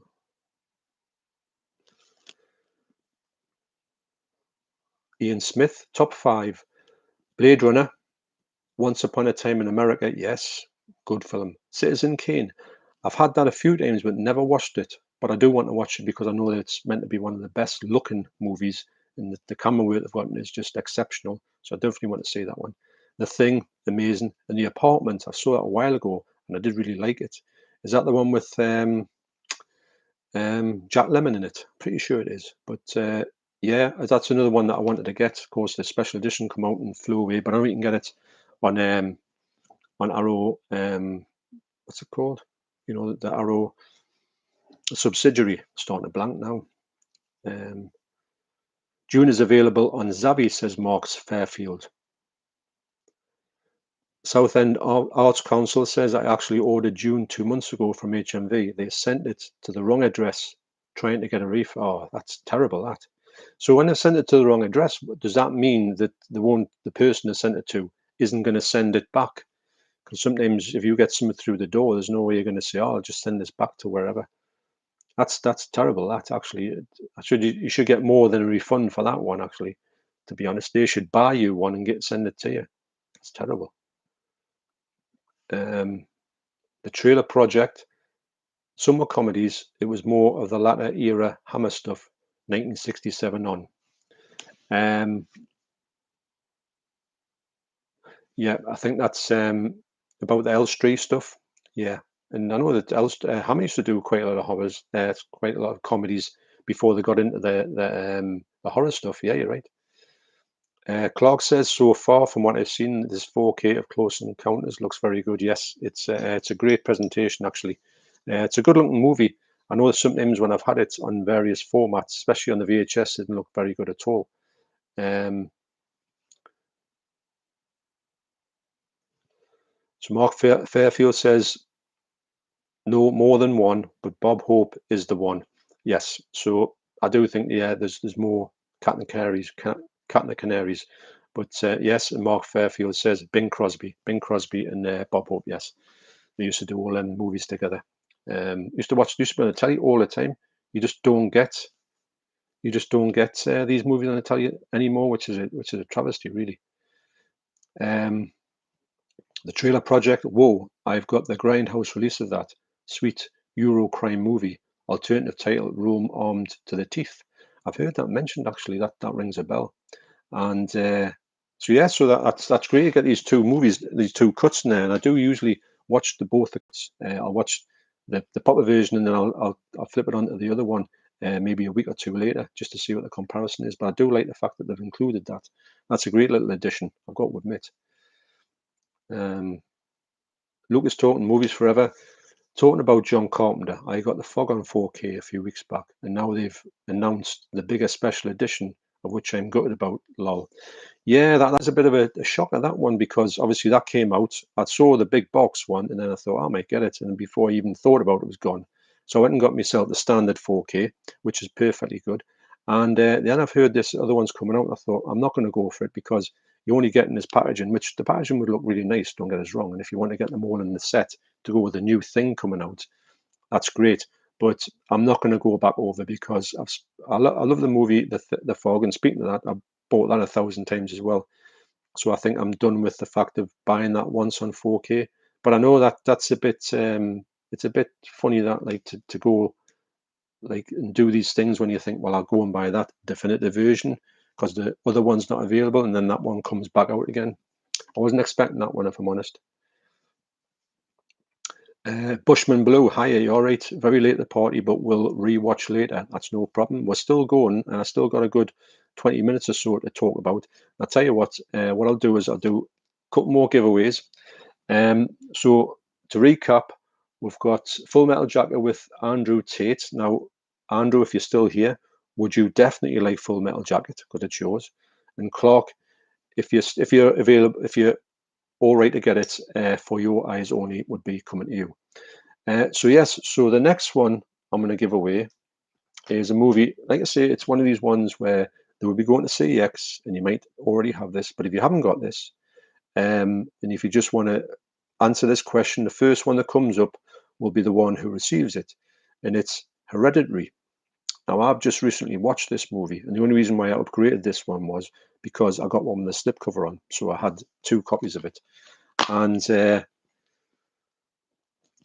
I must admit, I love this movie a lot more than I liked Midsummer, which is all right, but I think that's like a one-time watch. But this one, I could watch this a few times. I think the performances here are absolutely brilliant. This little girl in here is great. So if you want this copy, the question you've got to ask here is, the answer is, in the 1967 movie Casino Royale, what was Woody Allen's character name? In the 1967 movie Casino Royale, what was Woody Allen's character name in that movie? So the first person who answers that can have Hereditary. Hopefully the person who hasn't got it. So, and like I say, anybody who wants it anywhere in the world can have it. Doesn't matter where you live. And obviously it will be it's a region B locked, so bear that in mind if you're getting it if you go for the States. So the movie insider said Bond, Jimmy Bond. Yes, it's little Jimmy Bond. So the movie insider, would you like Hereditary? Because if you can, it's going over to you. And yeah, Jimmy Bond. What a character. I mean, the film is a mess, the original Casino Royale, and I can't believe that you've got to pay 25 quid to get it on Blu-ray. That's a joke. Because the movie, if you paid that to get your collection of the James Bond movies and you've got it and you thought, like I say, it is not one of the best. I do like Woody Allen's portrayal of little Jimmy Bond. I think it's his cousin, isn't it? I think it's or his nephew. He's a right little tearaway. So yeah, so like I say, that's yours if you like it. So Paul Davies said Dr. Noah. No, it wasn't Dr. Noah, but I haven't seen the movie for that long of a time. I just always remember little Jimmy Bond in the film, because I think it was probably the funniest bit of the whole film, if I'm honest. It wasn't very funny.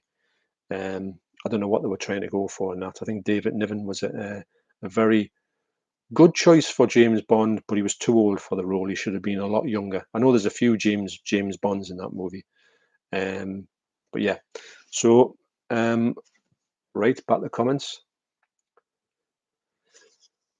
The Trailer Project says, watch the Italian cut. It holds up way better. Also, Thomas Millian is a machine gun toting hunchback. Now, is that the same character that he has in the other movie about brothers? What's it called? Because over here, Brothers Till We Die, because he's a hunchback in that. So is that the same character? The Trailer Project, because I did like this. I just think he's absolutely brilliant, and that's very interesting to know that one actually. Mark Fairfield says, just ordered They Live and Escape from New York 4K special editions. I think Escape from New York is brilliant. They Live is all right. It's not my favorite one of theirs, one of John Carpenter's. I do appreciate it. I've got it on a Blu-ray. It's not a Studio Canal Blu-ray. It's not one of the new Blu-rays anyway. I'm tempted to get it in a 4K, although it's not one it's not top of my list. And I know you can get it quite cheap now. I wouldn't get the special editions. I've got them all in 4K apart from They Live, and it would be really a lot of money to pay for something that would be a massive double dip that I don't know if I want to go into that realm with them movies. Lucas talking movies forever. Yes, good movie that, John, mate. And I wonder what movie you're talking about. That is that. So the Movie Insider says, awesome. Yes, I don't have Hereditary yet. Thank you. I have to say, I much prefer the newer Casino Royale movie. Yeah, 1,000,000%. I do like the idea of the old Casino Royale, of the fact that I'm just putting a bit of a comedy in the works and sort of mixing it all up. And was it somewhat mad that they had 4 different directors and it took years to make? And that's how you can really tell that it just doesn't make any sense. It's far too long as well. And yeah, it was a disaster basically. And I could imagine anybody who's thinking about collecting their James Bond collection, leave that one to last. Leave it till it gets to be cheap anyway. So yeah, so there you go. That's yours, the Movie Insider.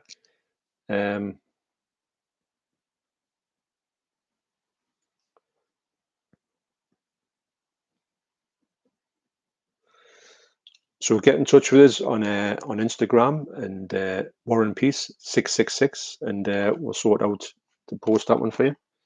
That's no problem. Right, this one. Let's do this one now because it's 1 hour 42 minutes. Well, as you know, I mean, I was watching Play Tendo guys stream, and that was 3 hours and a half, and that really just went whoosh like that. So it's crazy actually. Right, I'll get this through here. Hopefully, I'll not cut my leg, cut my main artery. That'd be great, wouldn't it?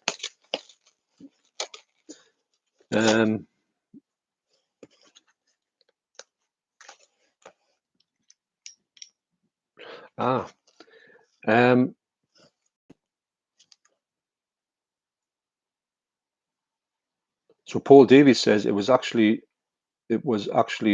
both Dr. Noah and Jimmy Bond, both the same character. No, I didn't know that actually. I just remember the name Little Jimmy Bond. I think it was so funny to have a character like that. So here we've got like a little tie here. So Paul Davies, if you don't have Hereditary, let us know and I'll send you one. I'll put that down there.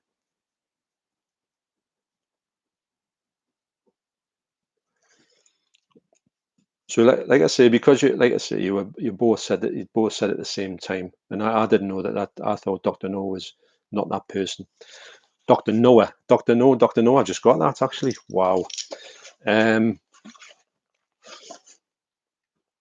Yeah. So, like I say, Paul, if you want it, say in the messages, and I'll send you over one. That's no problem. Right. Got to be careful with this thing. It's lethal. So Luke says, I got that in Poundland a while back. If that's Hereditary, yes. I was looking for it in Poundland actually, and I never saw it. It was one of the ones I was after. and I just bumped into it in CX after wanting to see it for a long time. I would actually get the 4K of it. It was a good upgrade because I do like the film that much. I wouldn't bother with with Midsummer because it's not really a great movie for me, if I'm honest. It's all right.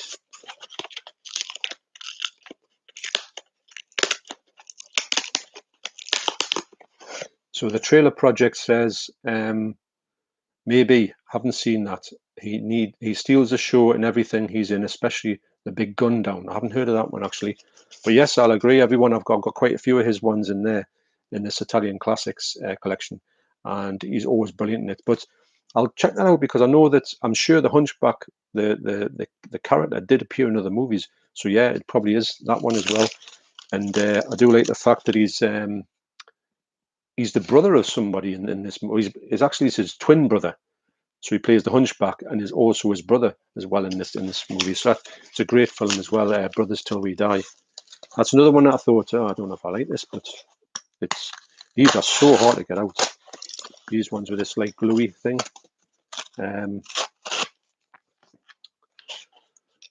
So next, Juha Tanskanen. Hello, John. Hello, Juha. Are you all right? Nice to hear about you again. Thanks for your recommendations. Don't have the funds for all of them, and I'm quite a completist. I just did skip on those new John Carpenter 4K movies. Do you mean did you skip though? Yeah, I did just skip those. Yeah, I think they look great, and I think if anybody's got them, I can understand why they've got them. But I would not go back to getting them because it'd just be a massive double dip for me. So this movie it is from the US. Is it's going to take a lot of getting into this.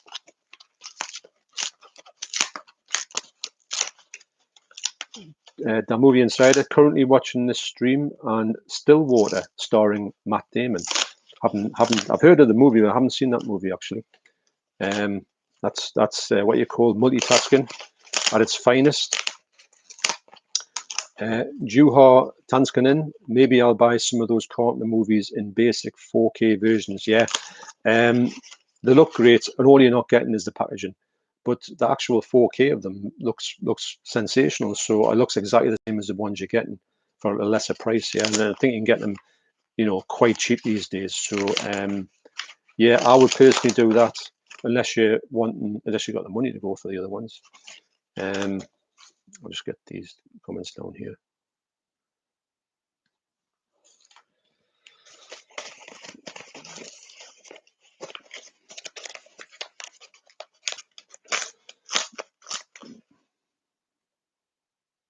Luke says, I was talking about Hereditary, John, mate. Yeah.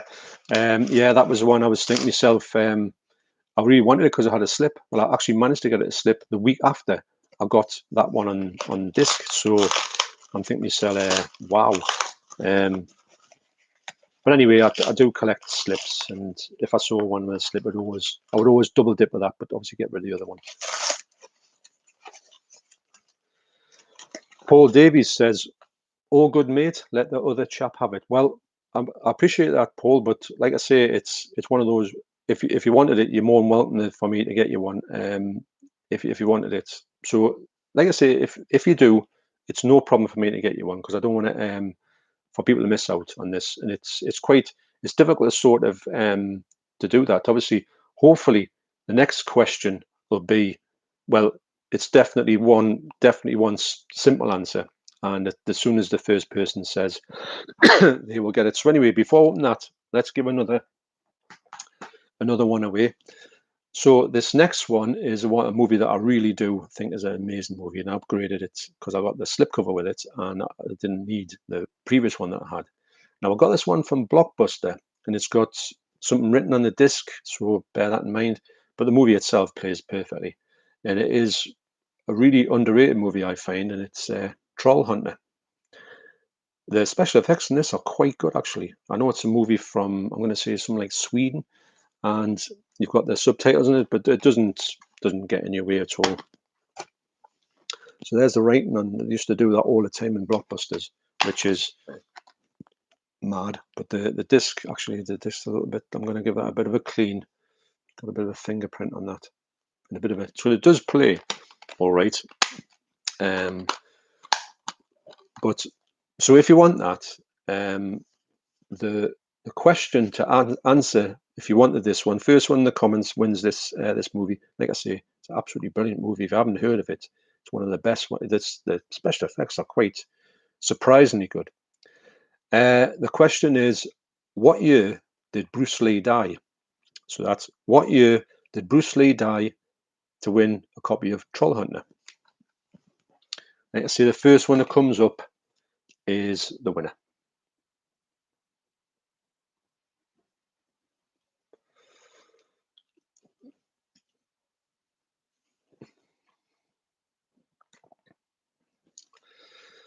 So I'm just waiting to see if I can see the first person to say that. So Paul Davies, 1973. Yes, that's correct. And Clark's put 2018. I'm wondering if he's meaning Bruce Lee. I know you're a youngster, Clark, but yeah, it would be great if he did die in 2018. We'll have a lot more output from him, sadly, because he died way too young. So yeah, so Paul, if you want Troll Hunter, then that's yours.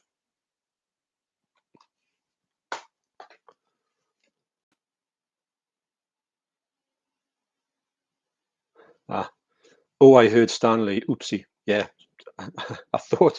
I'm not saying you wouldn't know about Bruce Lee at all, but yeah, Stanley. Yeah, Stanley. That was what a life he had. Sorry about that. Yes, it's Bruce Lee. So yeah, so Paul, if you want Troll Hunter, just let us know in the comments. Right. So this one here I got is from the US, and it is from Wow HD actually.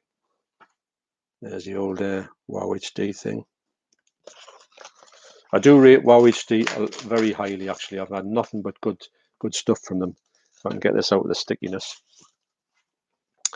So the 4K I've got from Wow HD now is Two Evil Eyes. This movie is directed by both George A. Romero and Dario Argento. Now, oh, that's got a nice bit of, I don't know if you can see that. It's got that little bit of a raised thing around here. It's got embossing on here. Now this, yeah, this is embossing. Now this here, the smaller one, takes the same format as the smaller ones in that they've released before on Blue Underground. Now, this movie for me, it is a double dip. I've got this as well on the 88 movies collection here, the Italian classics, and it's what number is it here? It's number 43 on the Italian classics. Is from 1990. You do get some art cards in there. This is obviously staying in the collection because I've got to have it for my. That's where it goes there. I knew it was that. So, but that's a lovely edition, that one. And so yeah, so there you go. Two Evil Eyes. Now I am getting all of these now. That's embossed as well up there. That's nice.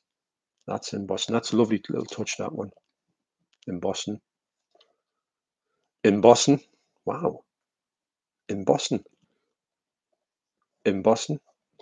See, that's the things I like about this company. They don't have to do that, but they do that. Now I think that's great because when you pay for a 4K, now I don't think this has got a little bit of a not a knock, but it's a little bit of a pressure thing on there. But that's the way it's going to go on the shelf anyway. I did think this was going to be one of the larger ones. It doesn't matter that it's not. And this is the movie that I would say I like the thought of the fact of these directors having the movies sharing the same movie, doing it's like an anthology of two movies, so it's like half and half. And to be honest, I haven't watched this movie for a long time. I was going to watch the Italian classics one the other day actually, but I knew this was coming out, so I've held back because obviously I want to get this. I wanted to watch the 4K rather than watch the Blu-ray. So I just take the top off there. I keep the shrink wrap on. I've got the shrink wrap on all of the Blue Underground ones. So there's the box there. I would imagine you get reversible art. Yes, you do. So you get the two evil eyes. You get the DVD. So you get the extras in a Blu-ray, which I think might have the movie on. 2019 restoration, and also you get the disc one is the feature in 4K. So if I can read this, on disc one you get an audio commentary with Troy Howarth and theatrical trailer and post and art store gallery and the ultimate cinema of Dario Argento. On disc two you get most of all the special features. You get two Master's Eyes interviews with directors Dario Argento and Jorge Romero. Special makeup effects supervisor Tom Savini, executive producer Claudio Argento and Argia Argento. You get Savini's effects behind the scenes. Look at the film and special makeup effects. I should have got my glasses for this one. At home with Tom Savini, a personal tour of Tom Savini's home. I'm sure that that's on YouTube, I think. Adrienne Barbeau on George Romero. Now she's great in the Fog. I imagine everybody knows who she is.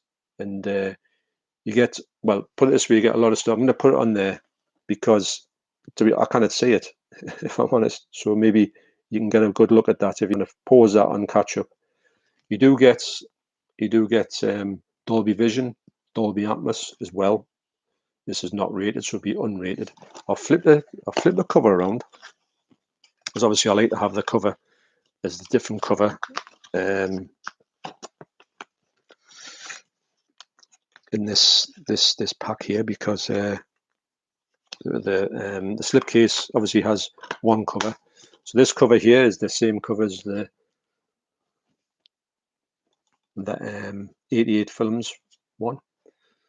And I'm very interested to see what this looks like. And I can't wait to watch it, actually, because when you just know something's coming, you know it's going to be in 4K. And I must admit, all the 4Ks I've seen from Blue Underground have been exceptional.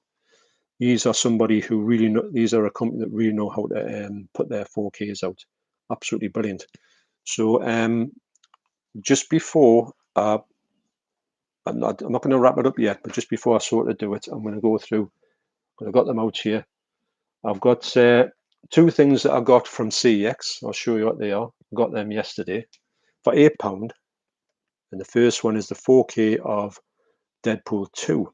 Now, I love Deadpool. I saw this with the pictures, Deadpool 2 with my son. And the fact that this is here is just £8. It's one of the ones that I've wanted, but I thought it's always seemed to be like daft money, this one. I think it's because of the fact you get the box is that big and you get two Blu-rays and two 4Ks in here as well.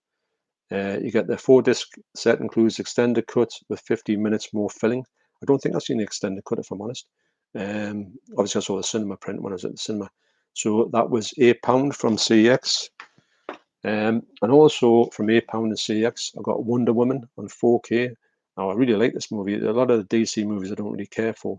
But this one here was great. And also the sticker from CEX took a lot of getting off.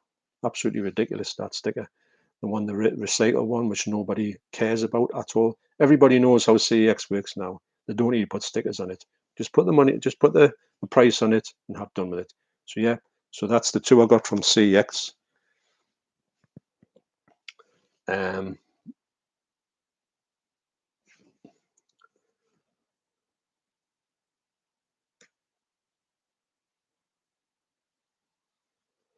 Go back up there.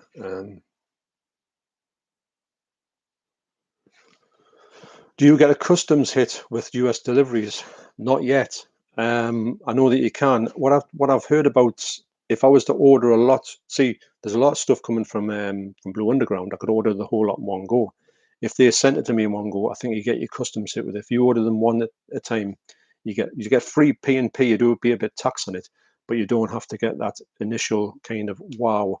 I'm just I'm paying a lot of money for nothing, because it's you anyway. So I've never I've never got anything from WoW HD yet, but always order them one at a time. That's my tip for you. So just touching wood there.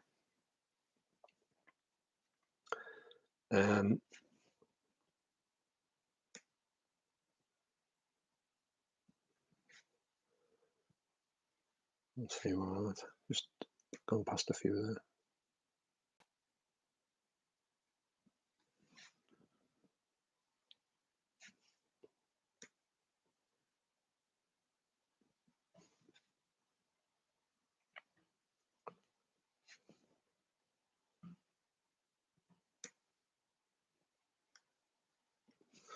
So Yuha says, not those big boxes. I mean about the Carpenter films. Yeah. So you mean that you're not going to go for the big box ones, but the smaller ones. Yeah. I'm really thinking that's one that you would. I would definitely say go for the smaller ones. You're not missing out much, apart from packaging. The packaging is nice though, but how much do you want to pay for packaging? Paul Coulson says, very sad movie. Now, is that about Hereditary? It's got sad elements in it, yeah, for sure. Quite more sad than I thought it was going to be. The Movie Insider says, I quite enjoyed Midsummer. Strange movie though, yeah, it was a strange movie. I liked it, but I thought I'm never going to watch this again. There's a few movies that you see and you think I enjoy watching it, but I can't see any way that I would watch it again. If I did, I'd probably pick it cheap on Bluray because you probably get it for next to nothing these days in CX. But I don't think I would really want that. And also that movie also said, never heard of Troll Hunter. Nice front artwork though. Yeah, it is. It is actually.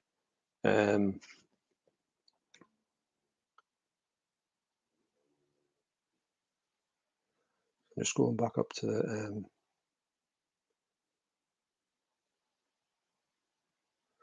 So Paul Davies. For Troll Hunter, would you like Troll Hunter? That's the question. I don't think if you answered that one yet.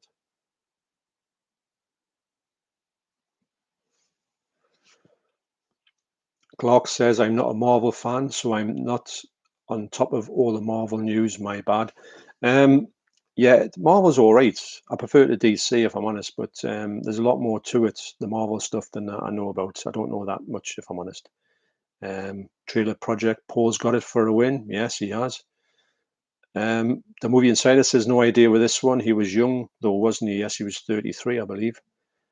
Clark says, oh, I heard Stan Lee. The Trailer Project, Harvey Keitel plays such a wanker in that. Yeah, he does actually. He's that's a great way of putting it. Yeah, he is. He's an awful character. I remember that actually more than I remember the film. I remember his part of the movie, his half of the two. I can't remember the other one if I'm honest. Yeah, that's why I want to go back and watch it. I can't remember. So Harvey Keitel is in the Georgia Romero one. Am I right in thinking that?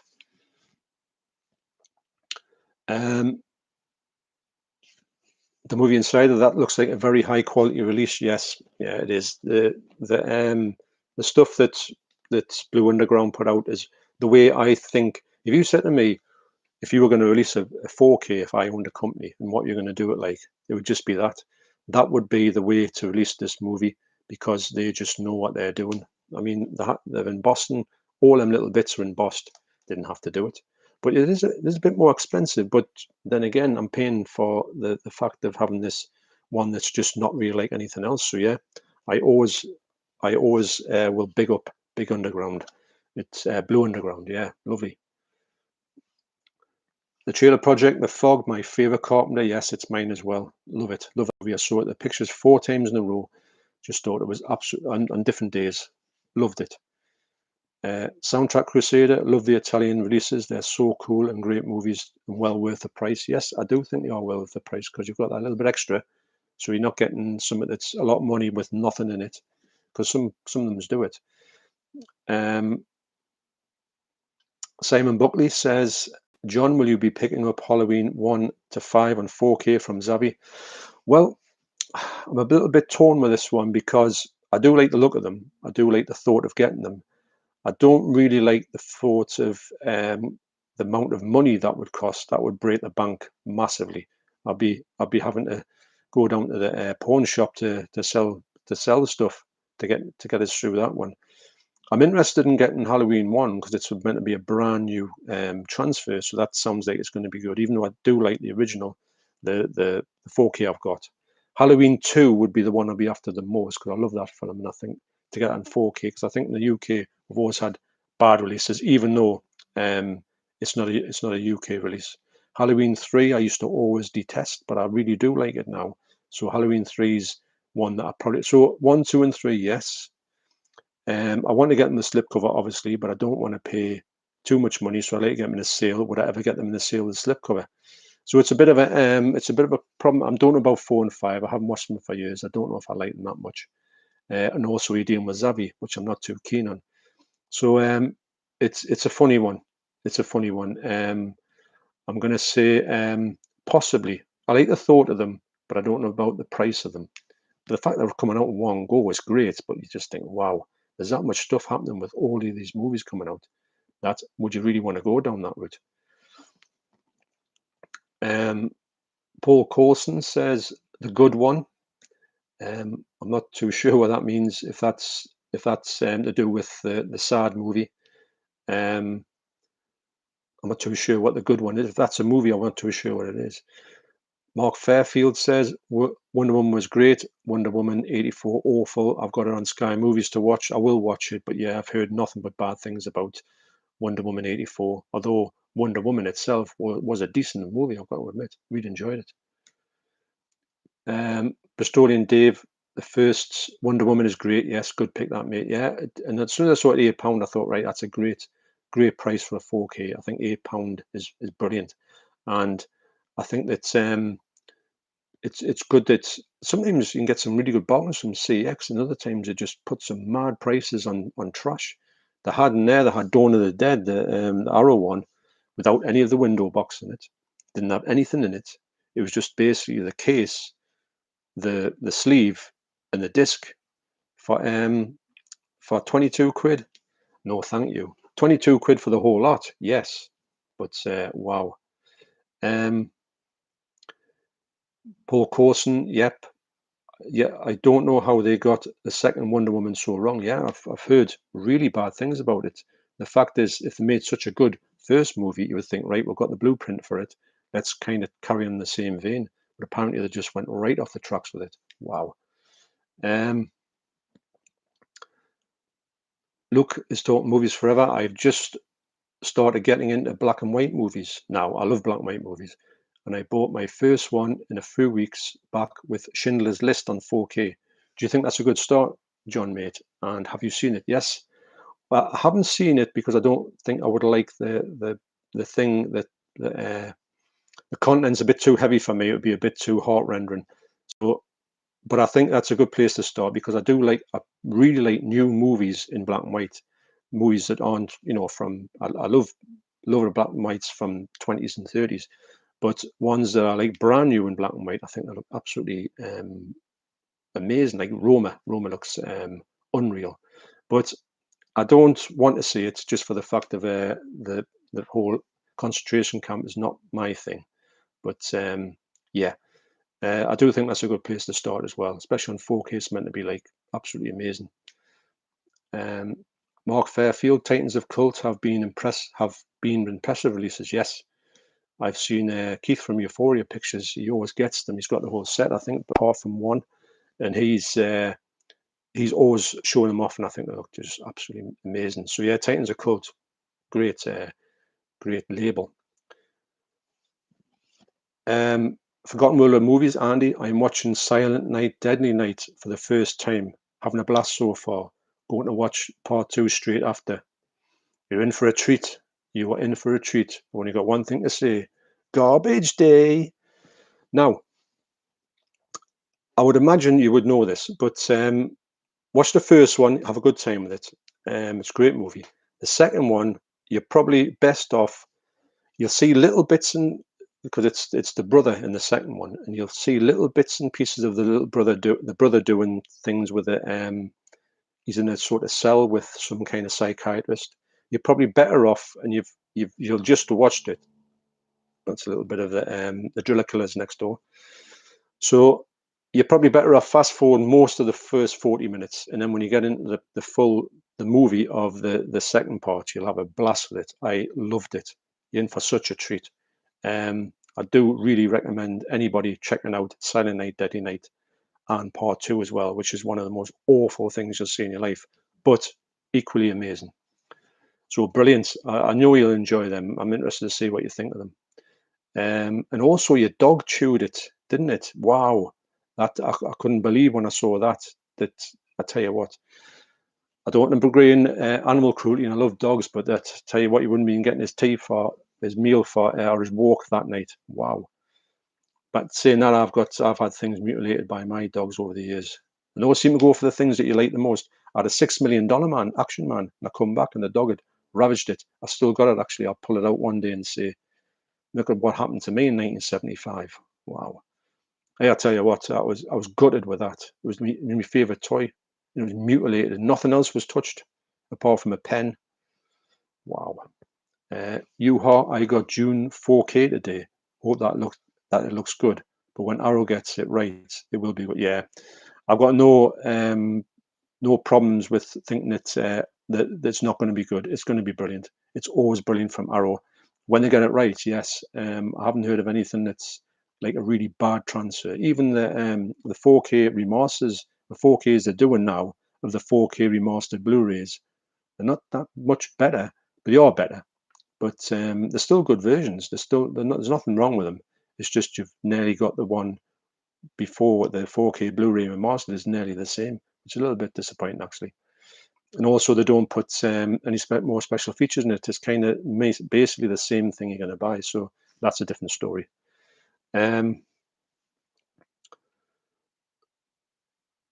So Soundtrack Crusader says, I have the first Halloween on 4K Steelbook with a slip.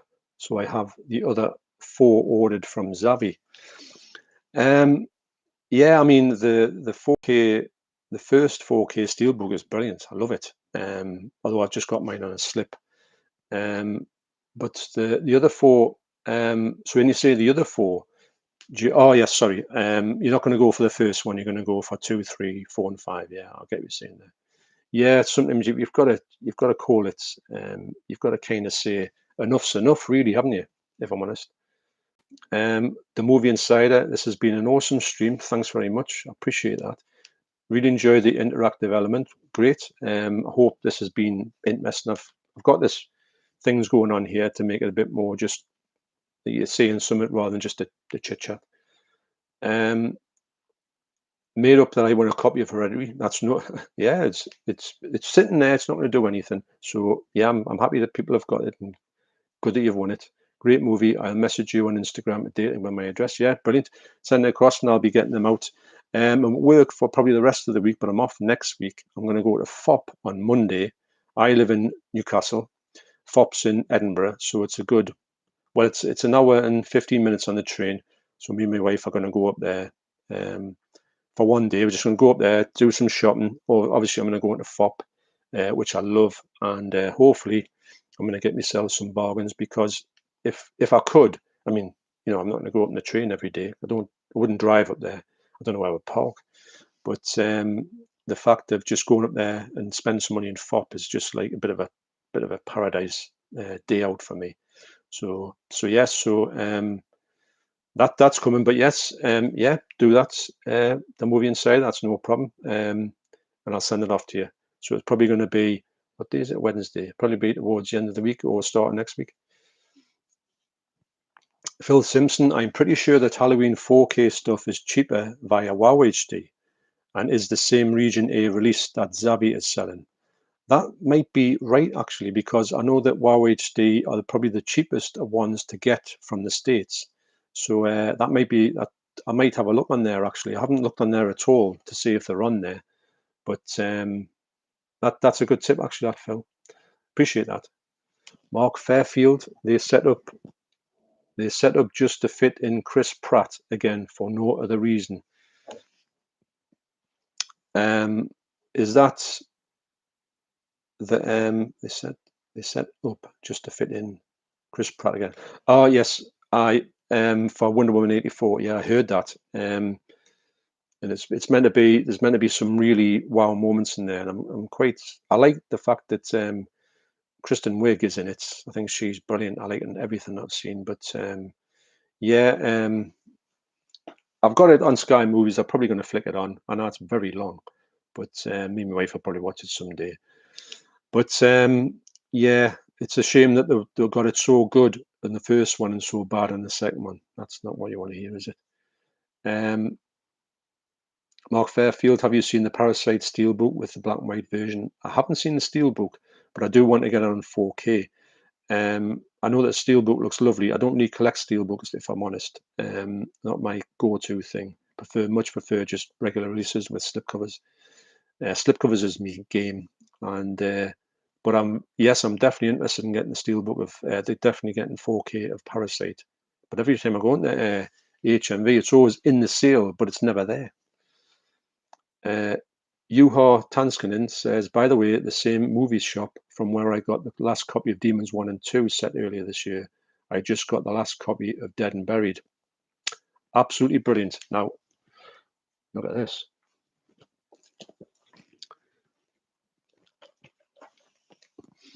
Now, I don't know what cover you got, because I know there's 3 covers.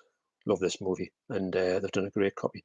Now, for those who don't know, Juha was looking all over the place for Demons 1 and 2, and he couldn't get it, and he was, gutted, obviously. And he went into this shop, this movie shop in his country, and they said, "Are you still looking for Demons 1 and 2?" Somebody on the 4K, the special edition with Arrow.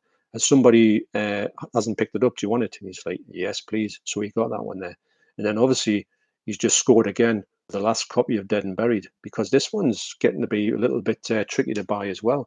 So really glad you got that, Juha. That's two amazing sort of scenarios you've had for yourself, which is great. You want to hear stuff like that.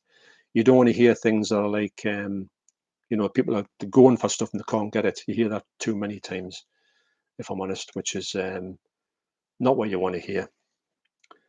The trailer project, I got a screener of Silent Night, Deadly Night 2 from Shout Factory. Love that one. Yeah, it's amazing. It's awful, but amazing. And I'm sure you'll know what I mean. The whole second half, when this guy comes in, trailer, Garbage Day, it's just brilliant. Yeah, really brilliant. Movie Collector Geek, I've got Doll of Satan on the way from 88 Films. Yeah, it's high on my list to get, actually, because I think it's released next week, and it'll fit in with this whole of this collection. It's the only one at this point I haven't got in that collection. I think it fits over there somewhere. I just love that Italian collection. It's probably my favorite on the whole shelves and collections. Is probably my favorite one. Leon from Leon Talks Film. Hi, John, mate. Hi, Leon. You all right? I was telling Andy that I watched a stream last night with Jason and Peter. Really good. Really had a good time. As I do watching all your streams. Very entertaining. In the 3 hours plus flew by like it was just crazy, as it all are. But great stream. Very, very entertaining. Simon Buckley, why would they are cheaper? Just be careful with custom charges. I've been caught a couple of times.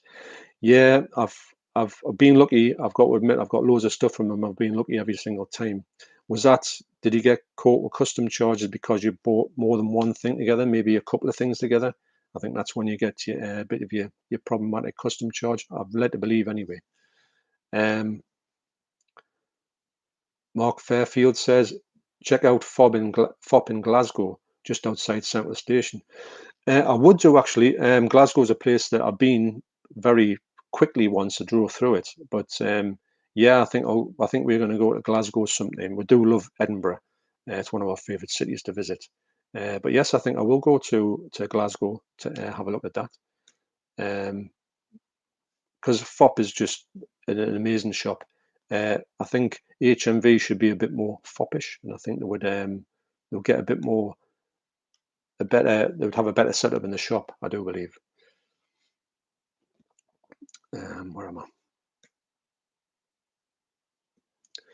Lucas talking movies forever. I'm just waiting on Amazon to deliver my Disney Pixar Luca on 4K today to arrive. I got it for £19.99 with a £5 promotion of it. That's a good score, actually. I've heard good things about that movie. I do like those type of movies, but I do try and pick them up as cheap as possible. It's sort of like an afterthought. But I usually get them on Blu-ray. If I'm honest, I don't really get them on 4K, but I hear a lot of good things about them. So Yuha says just that same cover. That's brilliant, because to be honest, I think that covers the one that sold out the quickest. Although I think the one with the nurse with the hypodermic needle, I thought that was one of the ones that was going to actually going to be sold out go first. The trailer product says love Dead and Buried. Yes, I'll agree with you. I thought it was all right, and I couldn't remember it that much. But when I watched it on a rewatch, I do think it's an absolutely amazing film, much better than I thought it was going to be. And to put it this way, most of the story, I couldn't remember what most of the story was, but now I'm really amazed by how clever the story is in it, and how many things I didn't remember about that movie.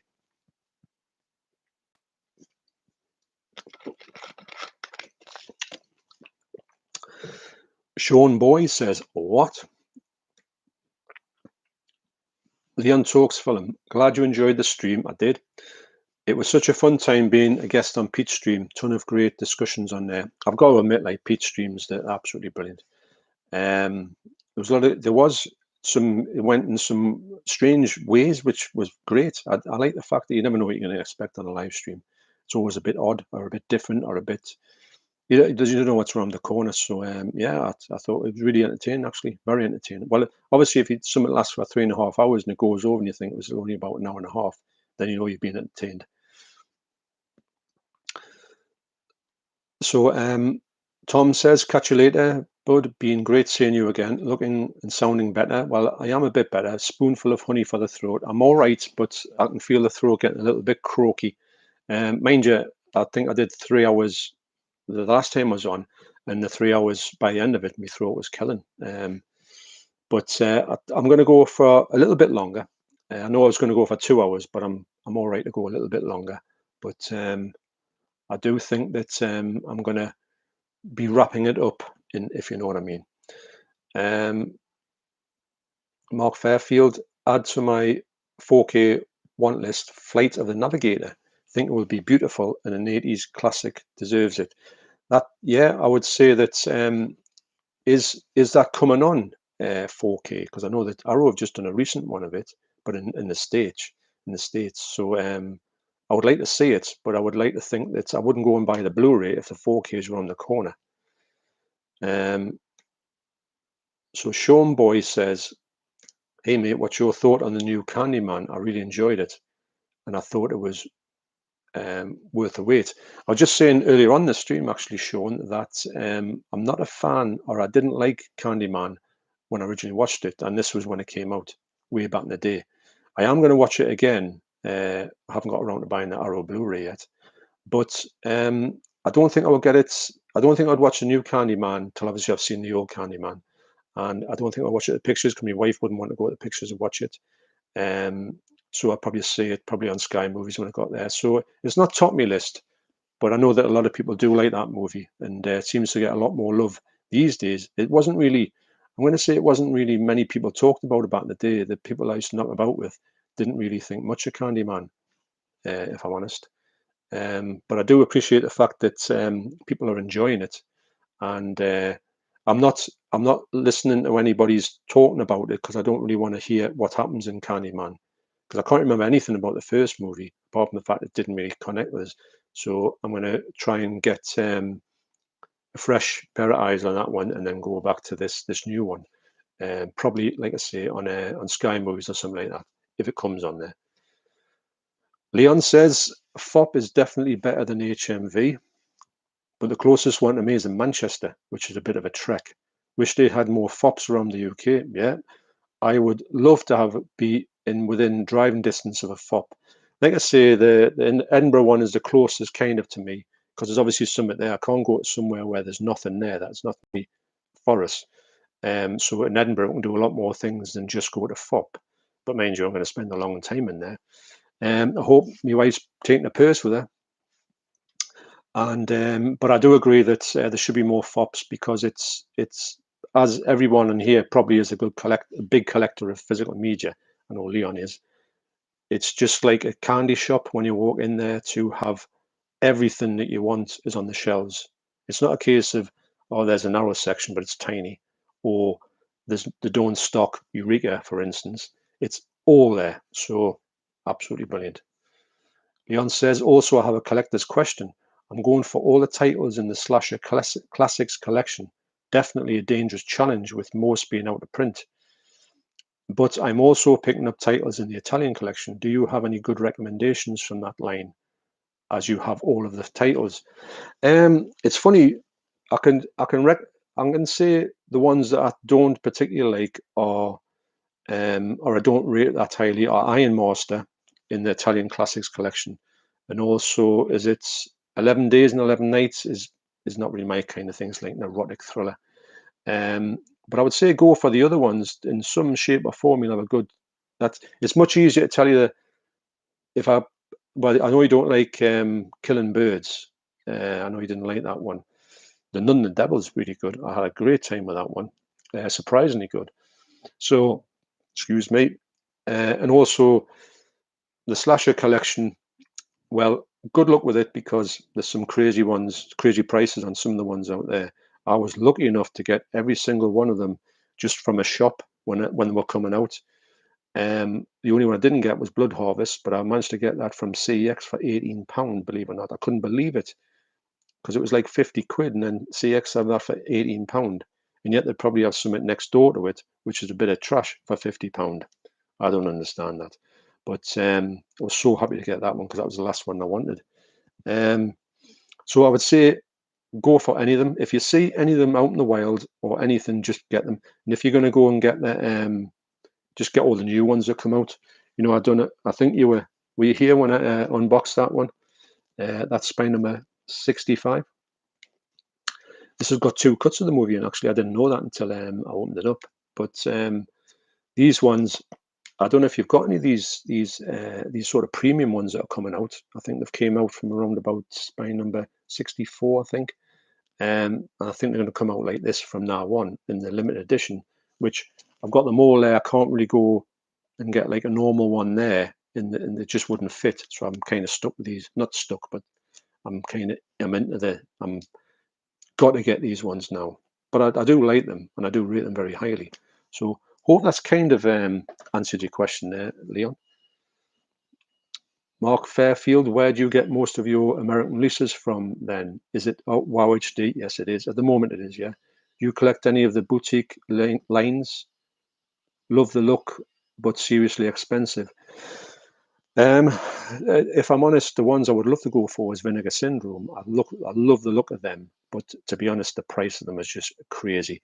I'm really interested in getting Blood for Dracula as well, but I'm not with them. I think not the cheapest one, but the one I wanted to get was 61 quid for it. And I thought, it's not worth 61 quid. It's a lovely presentation, but how are you, 61 quid? Now I'm thinking with it being Severin, I know there's a few Severins I've got from UK that have been released. I'm really hoping that one will get across the pond, because I don't know if I'm going to be able to get it for it. I think my top range for the 4K movie from America is around about 4 quid. I think that's acceptable. That's with P&P. But yeah, I do like boutique label releases. I do like Arrow 88, 101. What's the other one? Network, stuff like that. I like a lot of them, because I think most of the stuff in there is stuff that I like. It's not as if I'm saying, oh, I'm going to buy everything by 88 and I hate all the movies. To be honest, the 88 stuff, 99% of that, I think, is just stuff that I've either been looking for a while, or stuff that I just really enjoy looking at, you know, like on the first watch. So to be honest, it's funny, because the whole, well, where's the question there? So yeah, the boutique labels that you get from America are, I go for Blue Underground. I collect all of their stuff on 4K, the 4Ks they're putting out. I've got the whole lot, and I love them. And they're not cheap, but they're spread out over a couple of things. But if I was to go down to Vinegar Syndrome stuff, I'd be I'd be massively out of pocket. I wouldn't be able to get. I usually can get everything I want in the UK, and if I start going to the US, which I've got quite a few US imports there, and used to get them quite cheaply from. Where I used to get them from? Wasn't Diabolic. There's another company I used to get them from. I used to get them all the time. Was it Railways? I think Railways used to do them. They'd say they were quite cheap. A lot of Blue Underground came over. But the recent ones, the boutique ones, especially Vinegar Syndrome, which I haven't got any with the slipcases on. They're just crazy money, and they're not worth it, which is a problem as well. Good question, though. Leon says, I think I'll pick up the Nun and the Devil. Yes, honestly, I did really enjoy that one. I didn't think I was going to enjoy it. I put it on, I thought, where's this going? But halfway through, it sort of all comes together, and I had a great time with it. The most expensive I've spent in the slasher collection this far was Just Before Dawn. It was 32 quid. I traded in stuff, thankfully. Well, my Just Before Dawn, I think that was about £20. That was another one that was kind of, that was a problem with just Before Dawn, especially Blood Harvest. I saw it in the shop and it come down. I think it was £8, and I thought I'll get that next week, and it wasn't there. And I thought, well, I just wait till it comes in. And I realised, well, it'd been some mad rights things had happened, and they all got pulled off the shelf. And that's why the prices went up. But luckily, I got that. So I'm now got the whole lot. So when they come out, I just buy them instantly, because I know that if I don't, and something happens like Blood Harvest, well, you're massively out of pocket, aren't you? And I hate thinking that I passed someone up that was £8 and went and spent 50 quid for it. Wow. Leon says the only one I have on the premium releases is Zombie 5, which is bad but fun time. Yes, Zombie 5, I knew it was never going to be good. But I'll show you the ones that you can get on these. I heard that drilling out there. So this is spine number 67. That's So Sweet, So Perverse. And I do know this is meant to be a remake of the film Diabolique. So that's why I haven't watched it yet, because I want to watch Diabolique first before I see this movie. But it's another one. I've looked at it and it looks absolutely amazing. I was going to watch this the other day, but I didn't get around to it. The Violent Professionals. That's another one that just looks absolutely, and it goes well with this this other sort of crime drama one. So that's good. Spine number 66, and yes, The Nun and the Devil. I do think this is my favourite release on this this premium collection thing. That's spine number 64. So really, this has started. This is the first one that started. I haven't released them in order, but this is the earliest numbered one, 64, which is in this like larger box. So yeah. So yeah, Leon, and it's another one. Just get them, and then you're not getting paying any more money than you should. I don't think that us collectors have paid enough for our gear over the years. Leon says, I think 88 are definitely more interesting than Arrow at the moment. Yeah, massively. With the variety in titles, especially deep cuts. Yeah, I agree. You're getting much more stuff that this seems to be like the stuff that Arrow used to do, but they don't do them anymore. And now you're kind of left with Arrow doing fair stuff, but this is the stuff that I want. This is the stuff that Arrow used to do, and I wish Arrow would get a bit more back to that. Luke says, I'm a bit gutted about missing out that True Romance 4K Arrow release.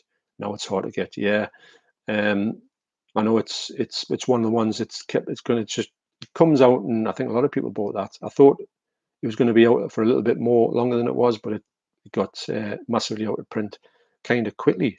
Although I have heard in the comments that it's available on Zavi on a steelbook if you want to go that route. Bushman Blue says, I know you have done your shelf by shelf videos, but I would love a video on your cheap imports, mate. Just a video just on your cheap imports, mate. Right. By that Bushman, do you mean kind of like movies that I've got over that are like not collector's items, but maybe just ones that I didn't pay that much for? How do you mean about that one? Bushman, if you don't mind us asking. Mark Farfield says, what is your favourite packing on 4K? I love the Elephant Man Studio Canal and the Willy Wonka Special Edition. Yeah, I'll agree with you on that one.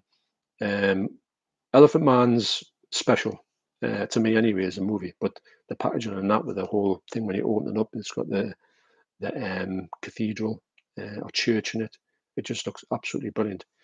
Another one that I think is just sensational here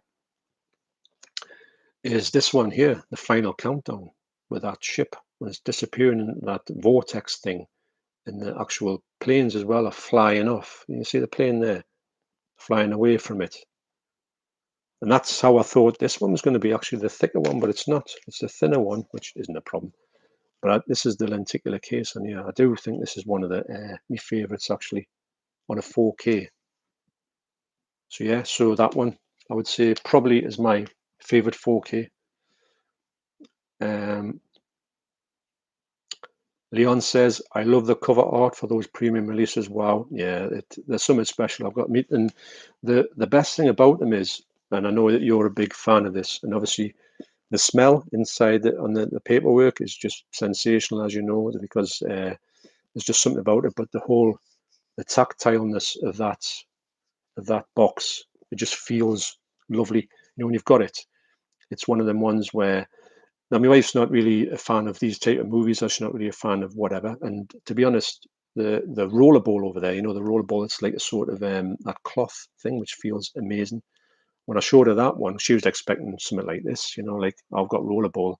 And she went, wow, with the rollerball, the orange, the Hessian cover. But this is the type of movie that she could look at and say, be astounded with the packaging. So yeah, absolutely brilliant. And these will last a long time on the shelves. I do think if anybody's going to release anything, they've got to release, just get a hard box around it. It can't be that expensive. And, you know, collectors love this type of thing. I know I do. Bushman says, don't know if it's your type of film, but I just ordered Extreme Prejudice from Amazon Italy, delivered for £11. Wow. Always hard to find film on Blu-ray. Now that film there, Extreme Prejudice, I've heard of it. Is that Jean-Claude Van Damme, or am I not wrong? You have to fill us in on that one. But I have heard of it, but £11. That's a steal, that one. The Trailer Project, if you want another great Eurocrime flick, check out Lucio Fulci's Contraband with Fabio Testi.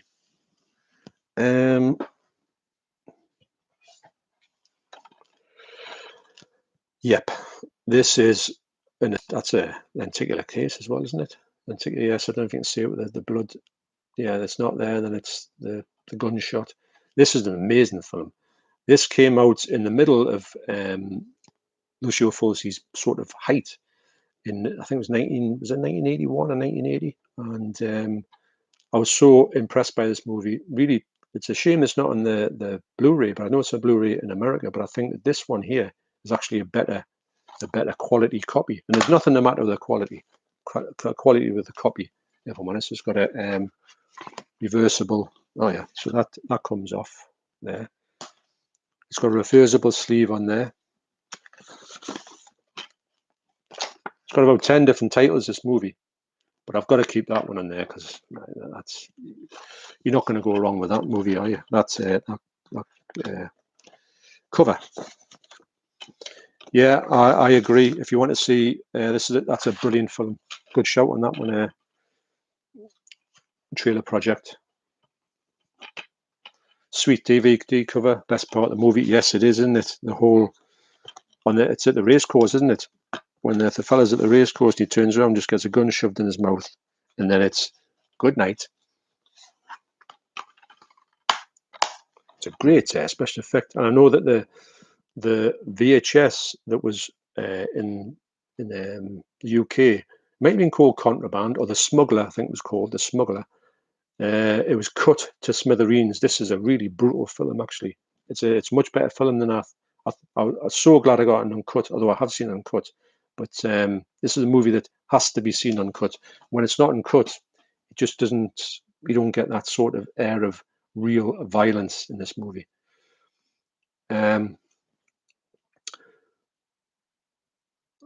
Bushman Blue, yeah, the ones you talked about from Rare Waves, just normal releases. Yep. So, so you're on about these sort of ones that I've just literally pulled a couple off there. That's just one that's coming out of the hand. Things like that. These ones here. I think this is on the. If I'm honest, I'm here anyway. This at this part with my shelves. So the next shelf video is going to be this one anyway. So yeah, these ones will be shown in there. So Sleepaway Camp, the ending. Wowza! What about that then? Leon Talks Film. Do you have Street Trash on the 88 volt label? I did have it, but I tell you what, the picture quality for me is nowhere near as good as. Where's it gone? It's these things vanish and they go into different parts of this. It should have been here, but I think it's up there. I've got it on Synapse. The Synapse release for me was absolutely stunning. I found it to be brilliant. So I did buy it on 88 volt with a slip, and I just put it one side. I sold it because it's just not as good, and all the special features are exactly the same as the Synapse version as well. So I don't recommend it. Funny enough, that's one of the ones that I don't recommend on 88, which you don't hear that very often. Mark Fairfield, awesome Final Countdown. Which version and where did you get it? It's 4K, and it's from I got it from Wow HD. I don't know if it's in print anymore. It was one of the more expensive ones. I think it was about £43 actually. But you get in it, you get the 4K, the 4K looks stunning on this. It's one of the ones where you think, I can't believe the quality of this. It's one of the best Blue Underground 4Ks I've seen. Honestly, it's reference quality. Sounds great in it as well. Dolby Atmos as well, Dolby Vision. And you get the soundtrack. Now the soundtrack is weird because I thought, well, it'll not be that good. It'll just be sort of like military stuff, but it's not. It's a bit like Jaws. When you hear it, you'll know what I mean. And I think that the actual fellow who done the soundtrack did say he wanted to make it like Jaws. So yeah, so I don't know if it's still in print, but and I do know that these ones are going to get like a kind of regular release, which will come out a bit like that, with a slipcase possibly. But yeah, it was probably the most expensive ones, about 43, because obviously you get like a soundtrack in it as well, which is it's good soundtrack as well.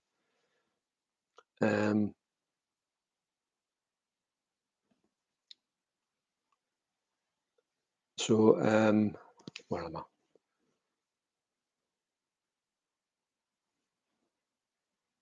Trailer Project said sweet DVD cover, best part of the movie. Yes, it is.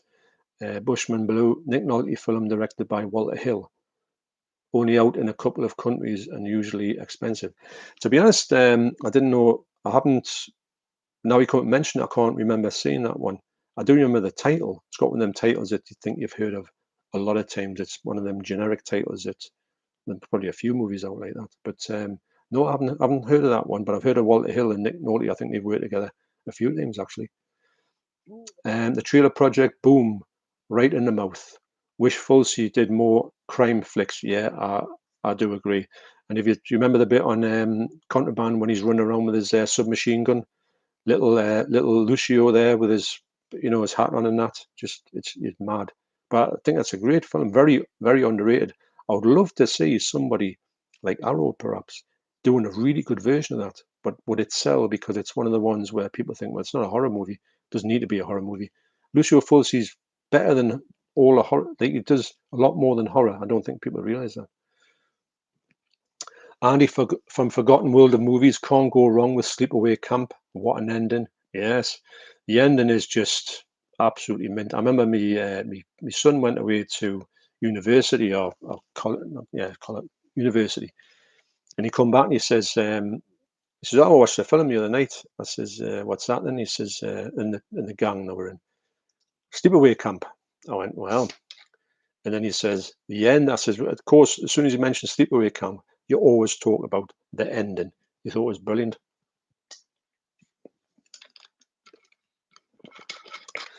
Ian Smith said, Psycho 2, much better film than it could have been. Great surprise. Yes, I do like Psycho 2. I thought it was going to be, this is one that, when a Psycho 2 come out, you thought, hang on a minute, Psycho 1's years and years ago, Psycho 2 comes out. You hadn't heard of many movies that were called 2 at that particular point. I know you had Jaws 2. Now everything's 2, isn't it? But yeah, it was really well done, actually, and I do think it's a solid movie on its own. Leon says, I might have to pick up the Synapse release. Yes, I do think it looks much better. I checked out the film on 88 over the weekend with a friend, and wow, what a film. Absolutely bonkers, to say the least. Yeah, I've had that on lots of different things, like DVD and VHS. Love the movie. It's not everyone's cup of tea, but I think it's one of the best movies from that. Like, I know that the fella who did it, I think he's called Jim Muro or something, I think he's called, but he works as he's like a cameraman or something on like big, massive blockbuster movies. He's well to do in Hollywood, although he doesn't make movies anymore, sadly.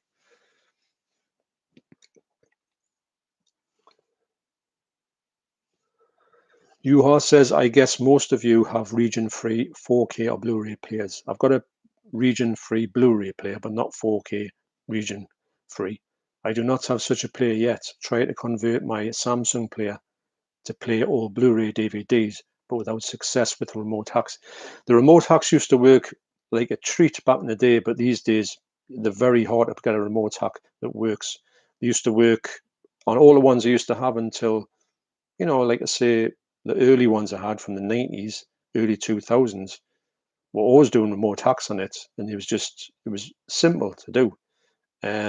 You pressed your numbers, closed the tray, put the tray open again, and you're good to go. But these days, it's not easy, actually. You've got to buy the one with the chip in it. I like my region-free Blu-ray player. I love it.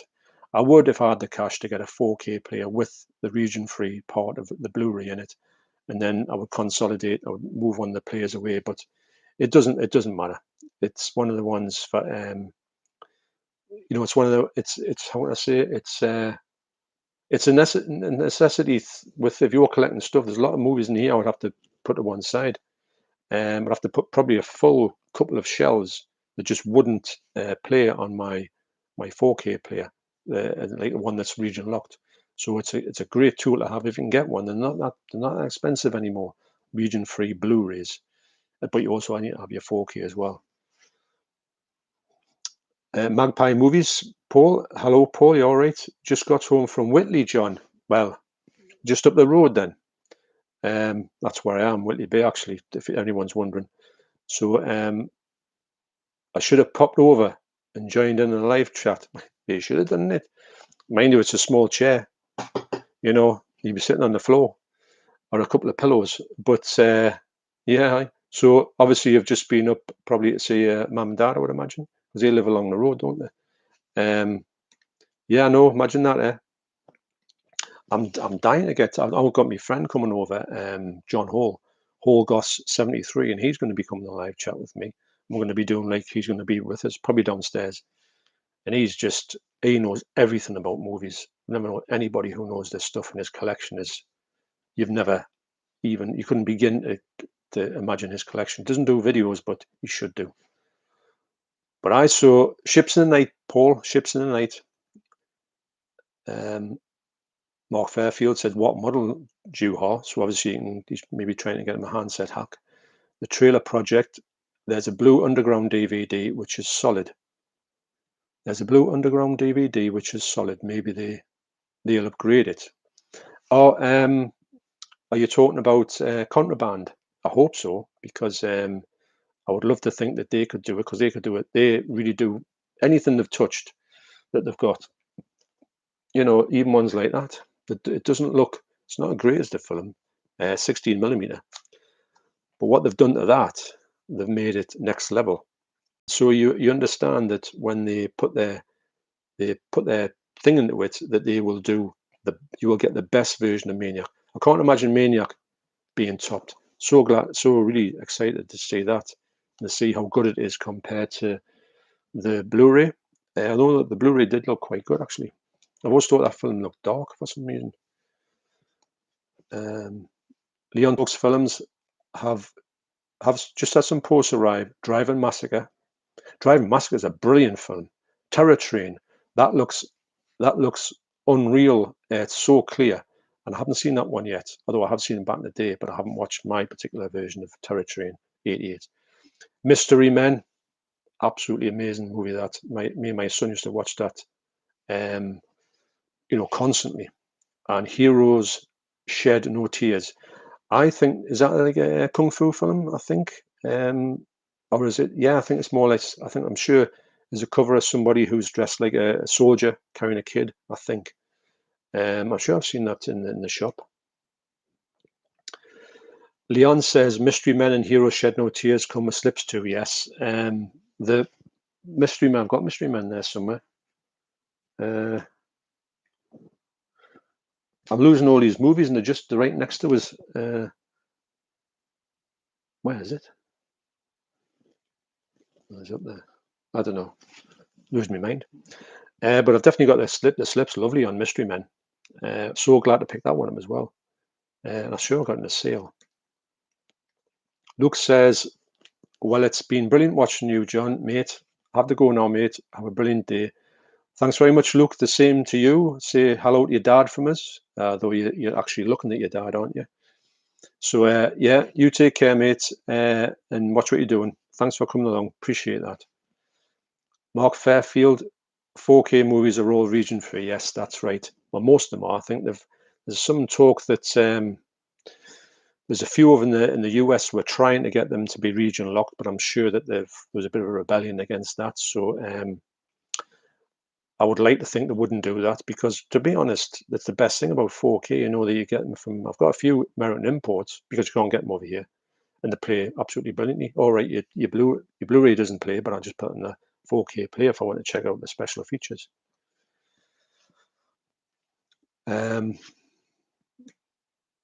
Let's see.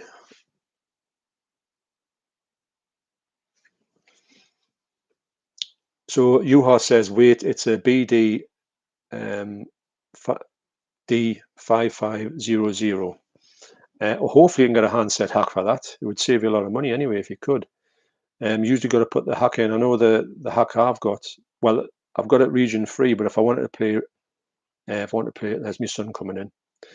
If I play region ones, which I've got to just set on region 1 now, I put like a 1 in before I start the machine up.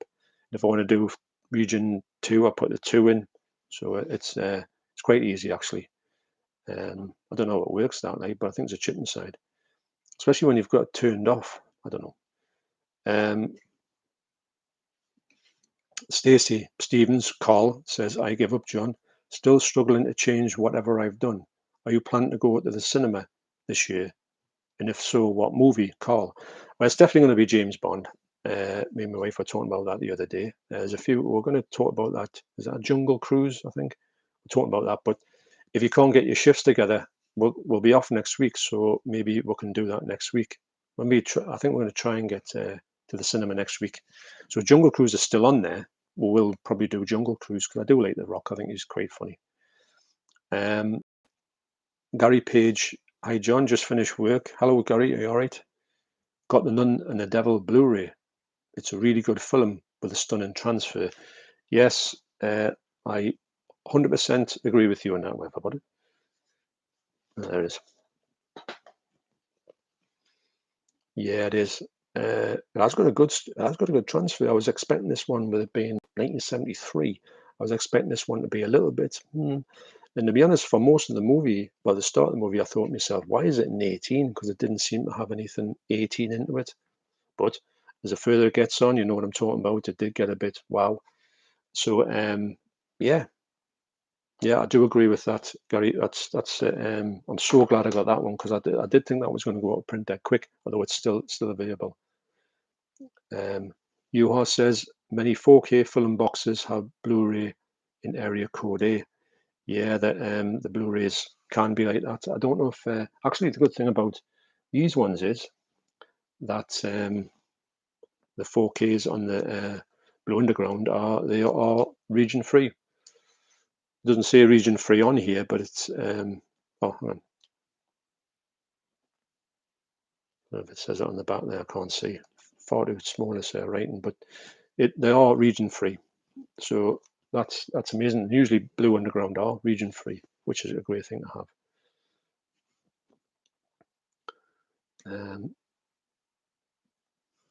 Phil Simpson says, "Yuha, that would be due to the Blu-ray included with a 4K release being region A. There are only a handful of 4Ks that are region locked." Yeah, that's right. Clark says, "Hey John, I've just finished Close Encounters on 4K. Wow, did you?" I'm just looking at that and thinking you're joking, but we're on nearly on to three hours. So yeah, so what a great disc. It looks amazing. Yes, it does. So what did you think of the movie, Clark? Did you think it was a good movie, or did you think it was a confused movie, or did you find it like slow in places, or did you think it was like a what was it? Did you think it was a good movie throughout? I'm interested to see what you think of it on watching. Johnny Martin says, "You legend." Well, wow, thanks a lot for that, Johnny. Mark Fairfield, that's for you, Juha. I don't know if he's got something lined up for a hack. Canadian Crypt, Jay. Hey John, finally got up early enough to catch one of your live streams. Hope you are well. Yes, I'm doing very good, Jay, and I appreciate you dropping on here. It's great to see you on here, and just Jay's got a great channel, Canadian Crypt. If anybody hasn't subscribed to Canadian Crypt, get yourself over there. If you're a fan of short but really interesting videos on horror, he's your man. I'm not kidding. The editing is just next level. So appreciate you coming here, Jay. Mark Fairfield, hope it helps. So yeah, so maybe they're getting this handset hat sorted out. Brilliant. Leon says Heroes Shed No Tears is an early John Woo film. Yes, part of the Asian line, I believe. That's right. I remember seeing that. It looks like a John Woo film from the actual slip, doesn't it? I'm sure I've seen that, because I used to watch all the John Woo films with John Hall when he used to come over. Yuha says, "Yes, I've heard about 4K discs which have been region locked. I hope that is not getting popular. I don't think it's took off, mind. I think we're still good with region freeze. So that's the best part of getting a 4K disc. You've got no problem with it. The usual thing when you go, oh, hang on, this doesn't play. With a multi-region, that's not going to be a problem. But wow, I would hate to think that it would start that, because that's an avenue we don't want to go down. We pay enough for everything. We don't want to pay a bazillion quid to get a region-free 4K player.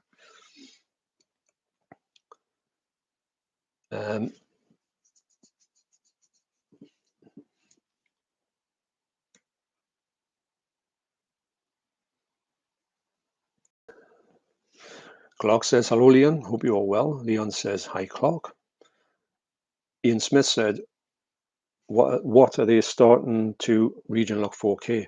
Well, I don't think they are really. I think they tried it a little bit, and then some movies from America, but I think it fell flat in its face because a lot of people rebelled against it.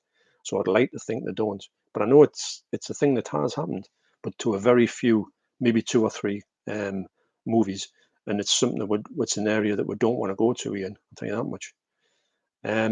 Yuha says some 4K US boxes with Region A Blu-rays are cheaper than their Region B counterparts. Yes, you're right. Actually, I've got some really good US versions of the movies.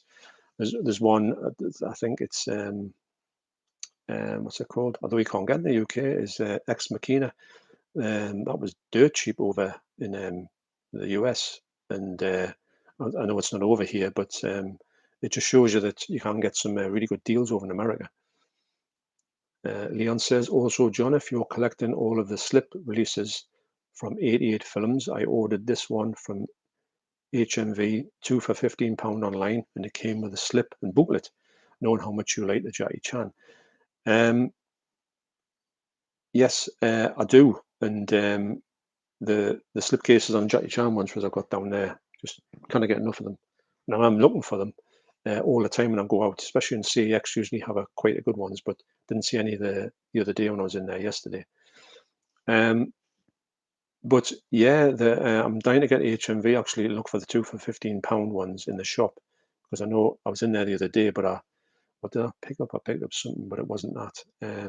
But I didn't get. No, it was what was it? Oh, it was a psychic. I think I went and picked up. Or was it? I don't know. I get that many films. Leon, you're the same. You just buy a stash and then you don't know what you've got. No, it was the three 4Ks for £30. I got the Superman for £9.99, which was amazing. Clark says True Romance wasn't released on Blu-ray in Australia, so I had to import the 4K. I will give it a watch on Friday night. Very excited. Yeah, I think you'll have a good time with that movie, Clark. I think you'll really enjoy the movie as well as the presentation. I think it's going to be spectacular. Andy says, Forgotten World of Movies. I am about halfway through Silent Night, Deadly Night Part 2. The main actor's eyebrows are doing more acting than he is. You're right there. It's phenomenally bad. And I think if you look on the making of the extra stuff on there, it's absolutely amazing as well, because you get this bloke and he's talking about that.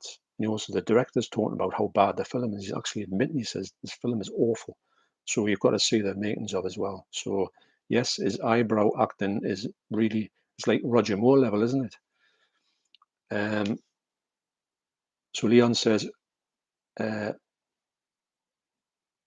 so the Jackie Chan releases go for might be well worth looking into. Yes, I'm going to get more of the Jackie Chan ones. So I'm going to FOP on Monday. So hopefully they've got some of they had a big Jackie Chan selection.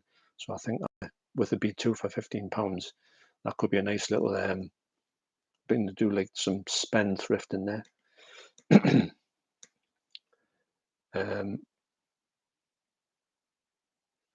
Yuha says, I tried 4 to 5 different hacks, but none worked. I know it's one of the ones where it's great if it works, but you can be so close and it doesn't work. I think it's harder to get in the work these days. Maybe the companies have cottoned onto that. Mark Fairfield, Jungle Cruise is awesome. Rollicking adventure movie. Well, that's what I'm expecting from it. I'm expecting from a bit like a sort of Romance in the Stone type vibe to it. I just think that The Rock's he's fun to watch. I do think, and yeah, I do think that'll be a movie that I would love to go and see if it's still on. Clark says, I saw that Cinema Paradiso theatrical edition is rated PG, but the director's cut is rated R. What makes it R? I don't know. I never heard that before, because I knew that it was like rated like practically, really a low rating on it. But I don't know why the director's cut is that. I've got no idea, if I'm honest. That's quite an interesting to have, because usually if something's PG and you get the director's cut, it's probably about the same, or even just one step up. But that's like 2 steps, isn't it? Wow. Clark says, I thought it was quite slow in the first half.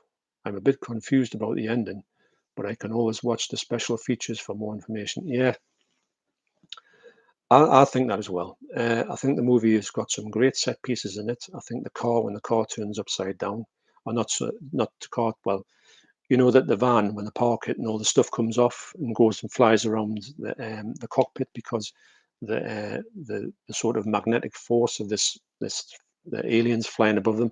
But what they did was they span the car around in the studio to make everything go all over the place. I thought it was brilliant. That like it was one of the ones where you just didn't know how it worked at the start.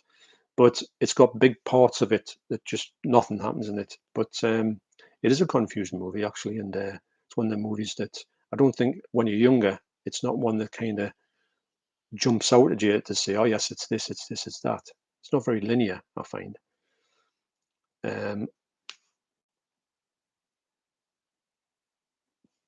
So Mark says, did you see the link I posted for Yuha?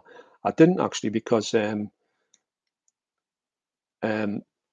it's not up on here. If I saw, it's not come up on the screen here. If I'm honest, it might be on the I don't know if there's other, might be on the comments of this video. I'll have a look if that's even a thing.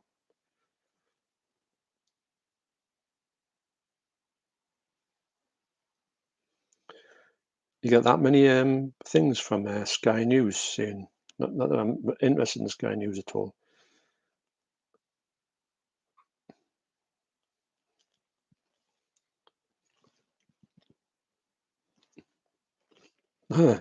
Look at that.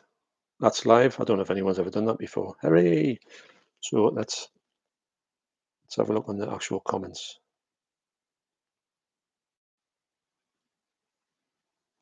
If I can find it.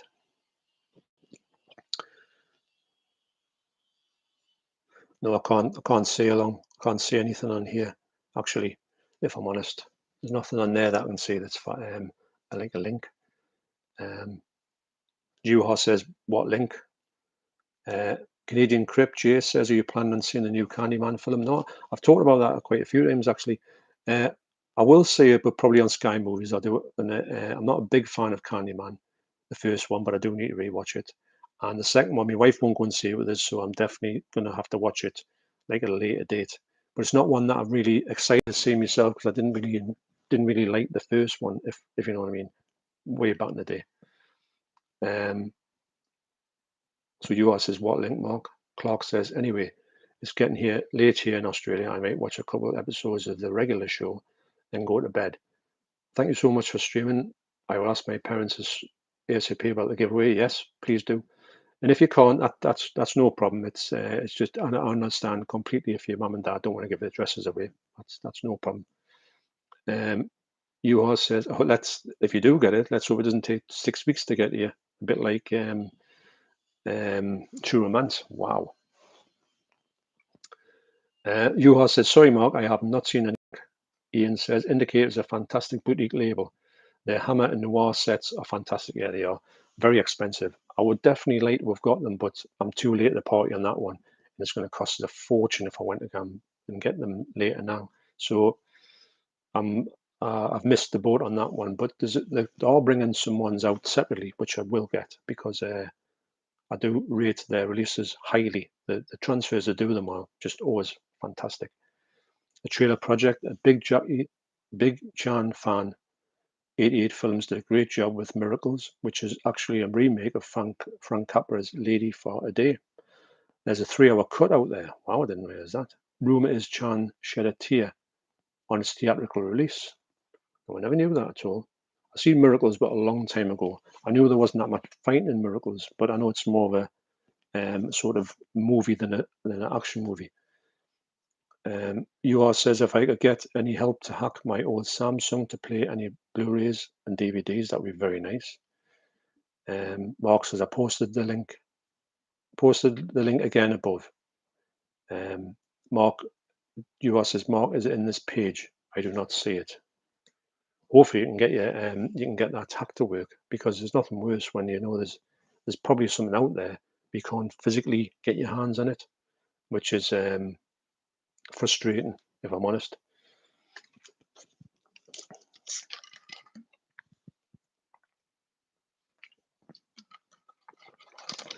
So we're coming up to 3 hours and 8 minutes, which I wasn't expecting to do. I really enjoyed it. So I think I'm going to wrap it up there. Like I say, with these few movies that I've given away here. Oops. I'll just go through them again. The Full Metal Jacket was so Andrew Tate. If Andrew Tate's around, I mean, we might get this on catch up. I'll get in touch with you somehow. Did you want this movie? Clark, for your eyes only. I know you're going to ask your mum and dad about postage on that one, so that's yours if you want it. And the Movie Insider, Hereditary, is coming to you. I'll get in touch with you on social media. And also Paul Davies, did you want Troll Hunter? Because you answered the question correctly. So I'll find out those things, and those things will get sent to you all probably the end of this week or next week. Okay, so I'll just wrap up on the comments. On the comments here, I'm so pleased to see that up to, I think there's 30 odd people watching, which was absolutely brilliant. I think that's it's amazing for that to happen. Got 28 likes on it as well, which is brilliant.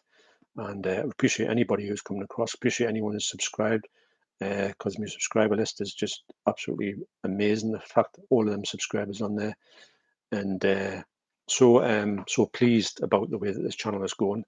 And so happy that everyone's enjoying it. And that's what it's about, just having fun. It's no there's no problems here. It's just people who enjoy movies, and that's what it's all about. So Soundtrack Crusader says, good luck, John. Forgotten what the movies are. He says, great stream, John. Massively enjoyed it. Well, thanks for attending, and I enjoyed your stream last night. It was really good. Canadian Crypt Jay says, all right, I'm off to work. Have a great day, John. Hope to catch you at the next stream. Yeah, if I do a stream, it's round about this time, Jay. At the moment, I don't think I'll do an evening stream. I don't know if I'll do a shared stream at this moment, but I think I will do in the future. It's just about work. If work's busy, then it's hard to do this because I've got to think about the next day, getting up for work, all that type of thing. But I appreciate everyone coming. Trailer Project, got to run. Glad I could make it for another live stream. Awesome fun. Great to have you along. Thanks, John. Thank you, Trailer Project. Mark Fairfield, awesome stream. Really enjoyed it. Thank you, Mark. Excuse me. Phil, thanks for a great stream, John. No problem. Paul says, cheers, matey. Message you later for the film. Yes. Yeah, you just get in touch and we'll get all these sent to you. And anybody who I haven't got in touch with yet on there, I'll make it happen.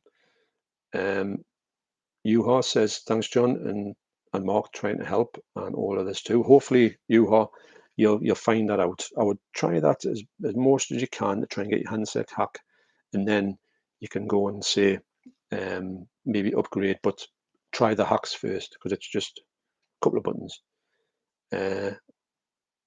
Or at least you can find out, and might be a thing you can find out you won't have the hack available on your player. Simon Buckley says, great stream, John. Well, thank you, Simon. Thanks for attending. Andrew Balina has just joined. Hi. Well, Andrew, we're just about to wrap up, I'm afraid. Sorry about that. I've been going for 3 hours, 11 minutes, and hopefully you can catch us on a catch-up. But it's great to see you along here, Andrew. I wish it would have been great if you got here earlier so we'd have a bit more of a chat, because I do like talking to Andrew Balina. He's from Australia as well. I like the fact that these things, these go across, like you're not talking to UK, you're talking around the world, which is brilliant. I like that. I really do. Mark says, did you see my email address? And Yuha says, no email address. So I think they're talking about the handset hack. Mark Fairfield says, good guess, not allowed to post email or link. Yes, I think that might be a thing on there. I don't know if I set anything to do that, but maybe that's just a problem with, and maybe it's a thing that's set on here. I don't know how to allow that to be set. I think I've got all comments on here as far as I know. But maybe that's the thing that they don't put on live stream chats from YouTube. Maybe. Andrew says, that's okay. I'm just back from work. I hope you've had a decent day at work and you haven't worked too hard. So Mark Fairfield says, I just used Google to link and the link came up right away. So I'm guessing that's about, I really hope that this handset hack works.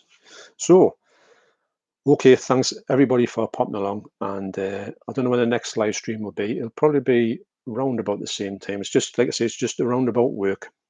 What time is it there? It's now 2:15 in the afternoon. I have got a video coming out tonight. It's 6:15, it is. I think you'll be very interested in this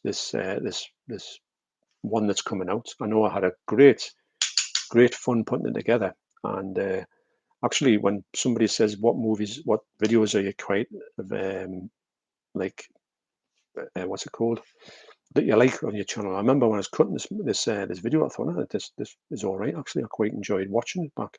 I don't watch me stuff back much, or even if at all, apart from when I'm cutting them up. Okay, so right. See you, Andrew. And Joa says, I've seen pages too for hacks.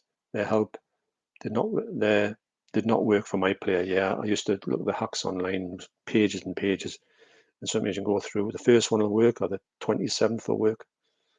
Okay, so anyway, thanks once again for coming along to this live stream, and I'll try and give you as much heads up as I can for the next live stream. Like I say, it'll probably be around about this time again. And it's great that 30 people have attended this live stream. So thanks once again. Don't forget to check out that video tonight. You might enjoy it. And you all take care. And thanks once again. Cheers.